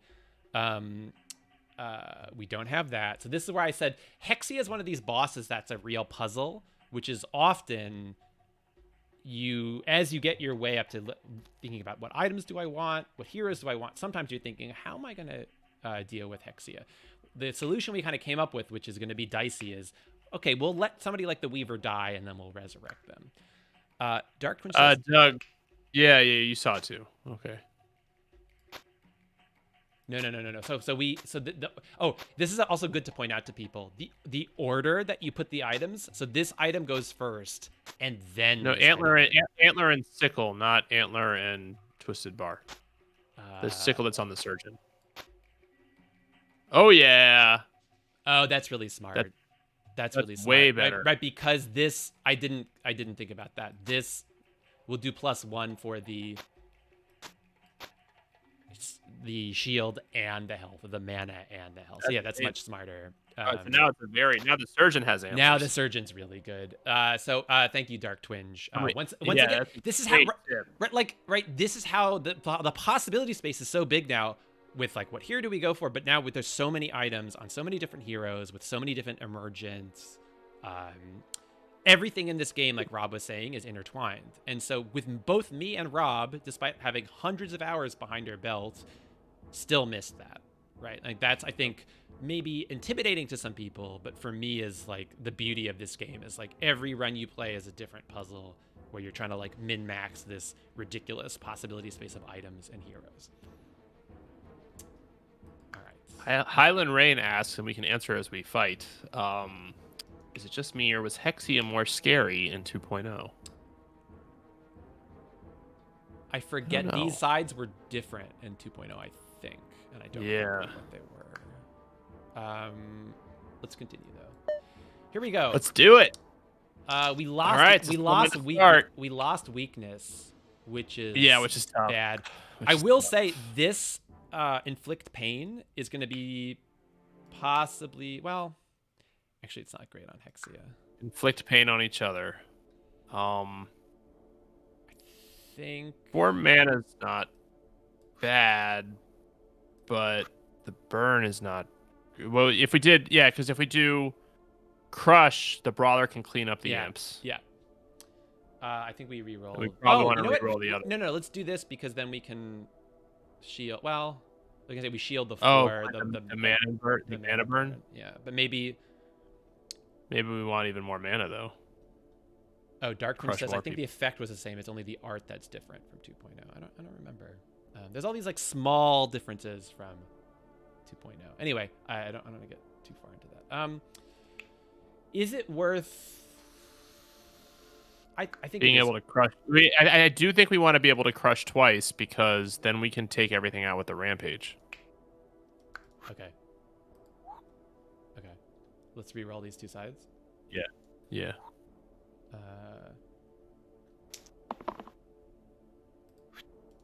What's the keyword? If this is Oh, lethal, no. I die. No, re-roll. Yeah, no thanks. Okay. Well, don't heal yet. Do Yeah, that. Exactly. Then crush. Now Then we heal the Weaver. The only other that was like heal the Stoke to get rid of the poison, but I don't think that's a big deal because we might Take out the 2 imps on the edges. Now we crush again. Crush again. Take out the 2 imps on the edges. I think we save single use, and we're gonna And maybe don't we're attack not gonna attack Hexia it. yet. Yeah, Yeah. because this is actually a good Hexia plan because you shield the damage you take. Yeah. Right. With the engage. Smart. So let's so you don't have to use all your dice. Summoning a demon. Oh god, it's gonna summon another one. This is where. What is this? Another random keyword because it has the meta keyword shifter. Copy the. Not bad. No, we'd still rather quad use for the demon. So I think we reroll everything. Yeah, I agree. Missing that boost from the Fae. Maybe we actually keep this so that we don't take mana burn on the Weaver. We are about to take mana burn. Yeah, let's do that because you can heal the Brawler and the Weaver. That'll be good. Okay, sure. And then let's re-roll everything else. Yeah, I agree. Gotta get that engage. Ugh. What do we got there? Other keywords see colored 3 is 4. What is that?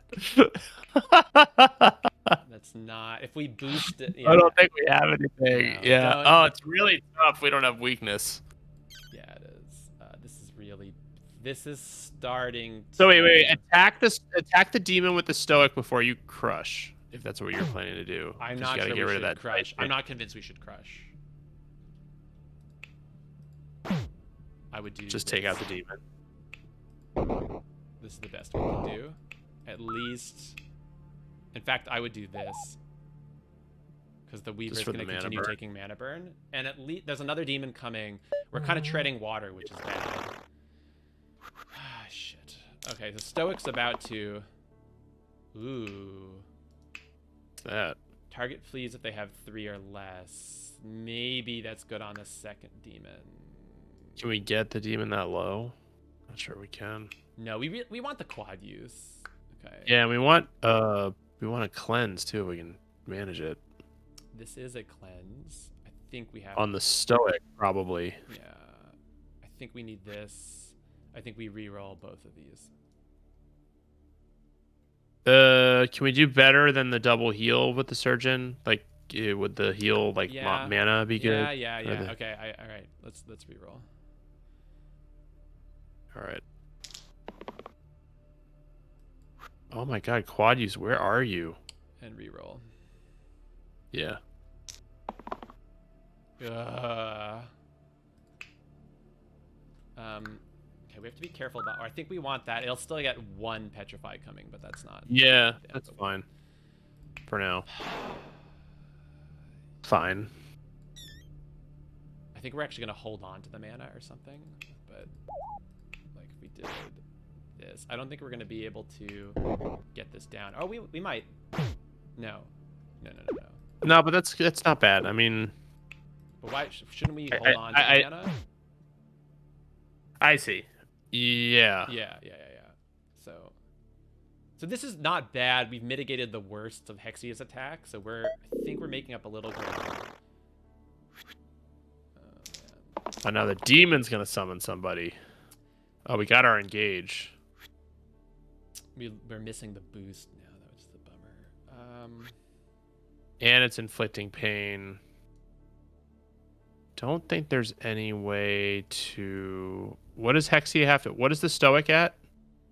We have to do 18 damage to Hexia to make it stunnable this turn, so that's not gonna happen. We could stun the demon though. But we could inflict pain on Hexia. Yeah. I think we want double. No, The double heal? We could shield the surgeon. But we're gonna lose the Weaver, no? Let's play this out. Right, it'll be something like this, Oh, that's smart. and we're gonna shield. What's that's like?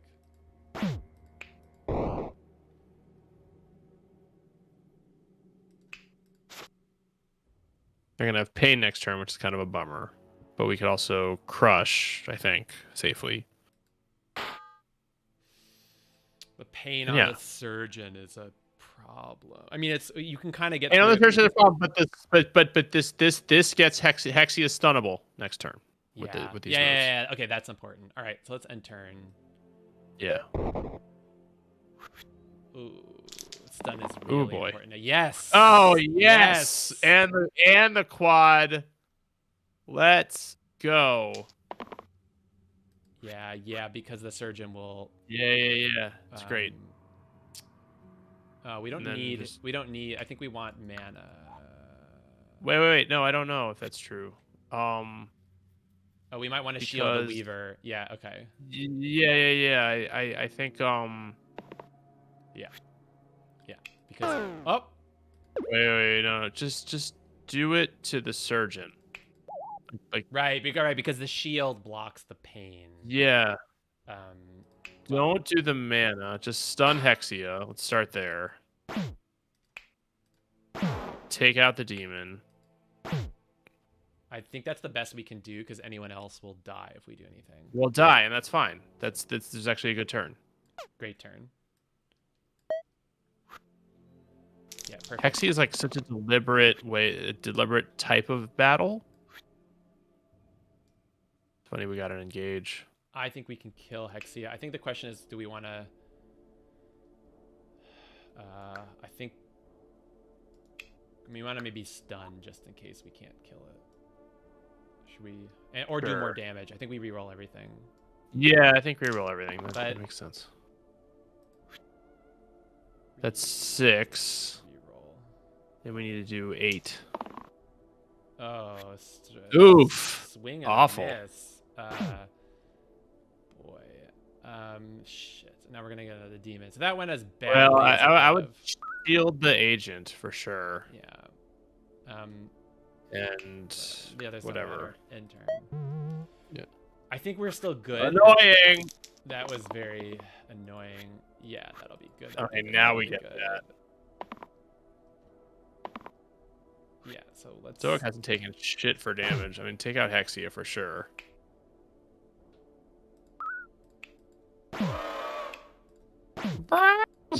There it is. There's the elephant. Yeah. Annoyingly.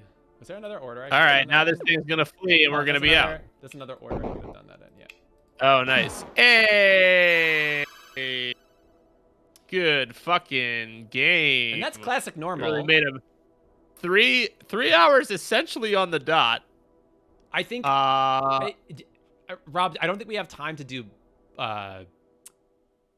Well, I think Heaven? we're gonna get our asses eaten immediately. I think we should do normal. Or sorry, nightmare with this build, and then we'll lose immediately. Yeah, and That's then fine. exactly. So this is the portion where we'll end the beginner segment. We'll post this on YouTube. I hope that's Beginner time's over, everybody. I hope that was You've useful. graduated. You have your MFA in Slice and Dice from watching this 3-hour stream of a normal run. I hope that was useful. I think that the number one thing I could say is like you only learn by experimenting and by failing. Like dying is good and expected. And so I hope that's demystifying to some degree. Play it the more you won't necessarily understand all the items the first time you play. Like I think as long as you accept, look, I won't 100% understand everything, but it's like learning a language. Only by playing a lot I will slowly start to osmoth all these little details, like fiddly little keywords. It is okay to not 100% understand everything. That comes with time. That's my big tip. But that's the main mode of the game. We do have a podcast on Eggplant, our Into the Depths series, where we're covering this game with a bunch of special guests. Our co-host Darius Kazemi, and for this next episode that we're recording on Monday, A special guest, special- unnamed as yet. unnamed, extremely special guest, which we won't spoil here. We're going to talk a lot about curses and blessings. We only saw a little glimpse of that this run, but it is a huge part of this game. Maybe one of the most interesting design points of this game that comes up in the kind of pro modes that a lot of us play, like Cursed or Unfair,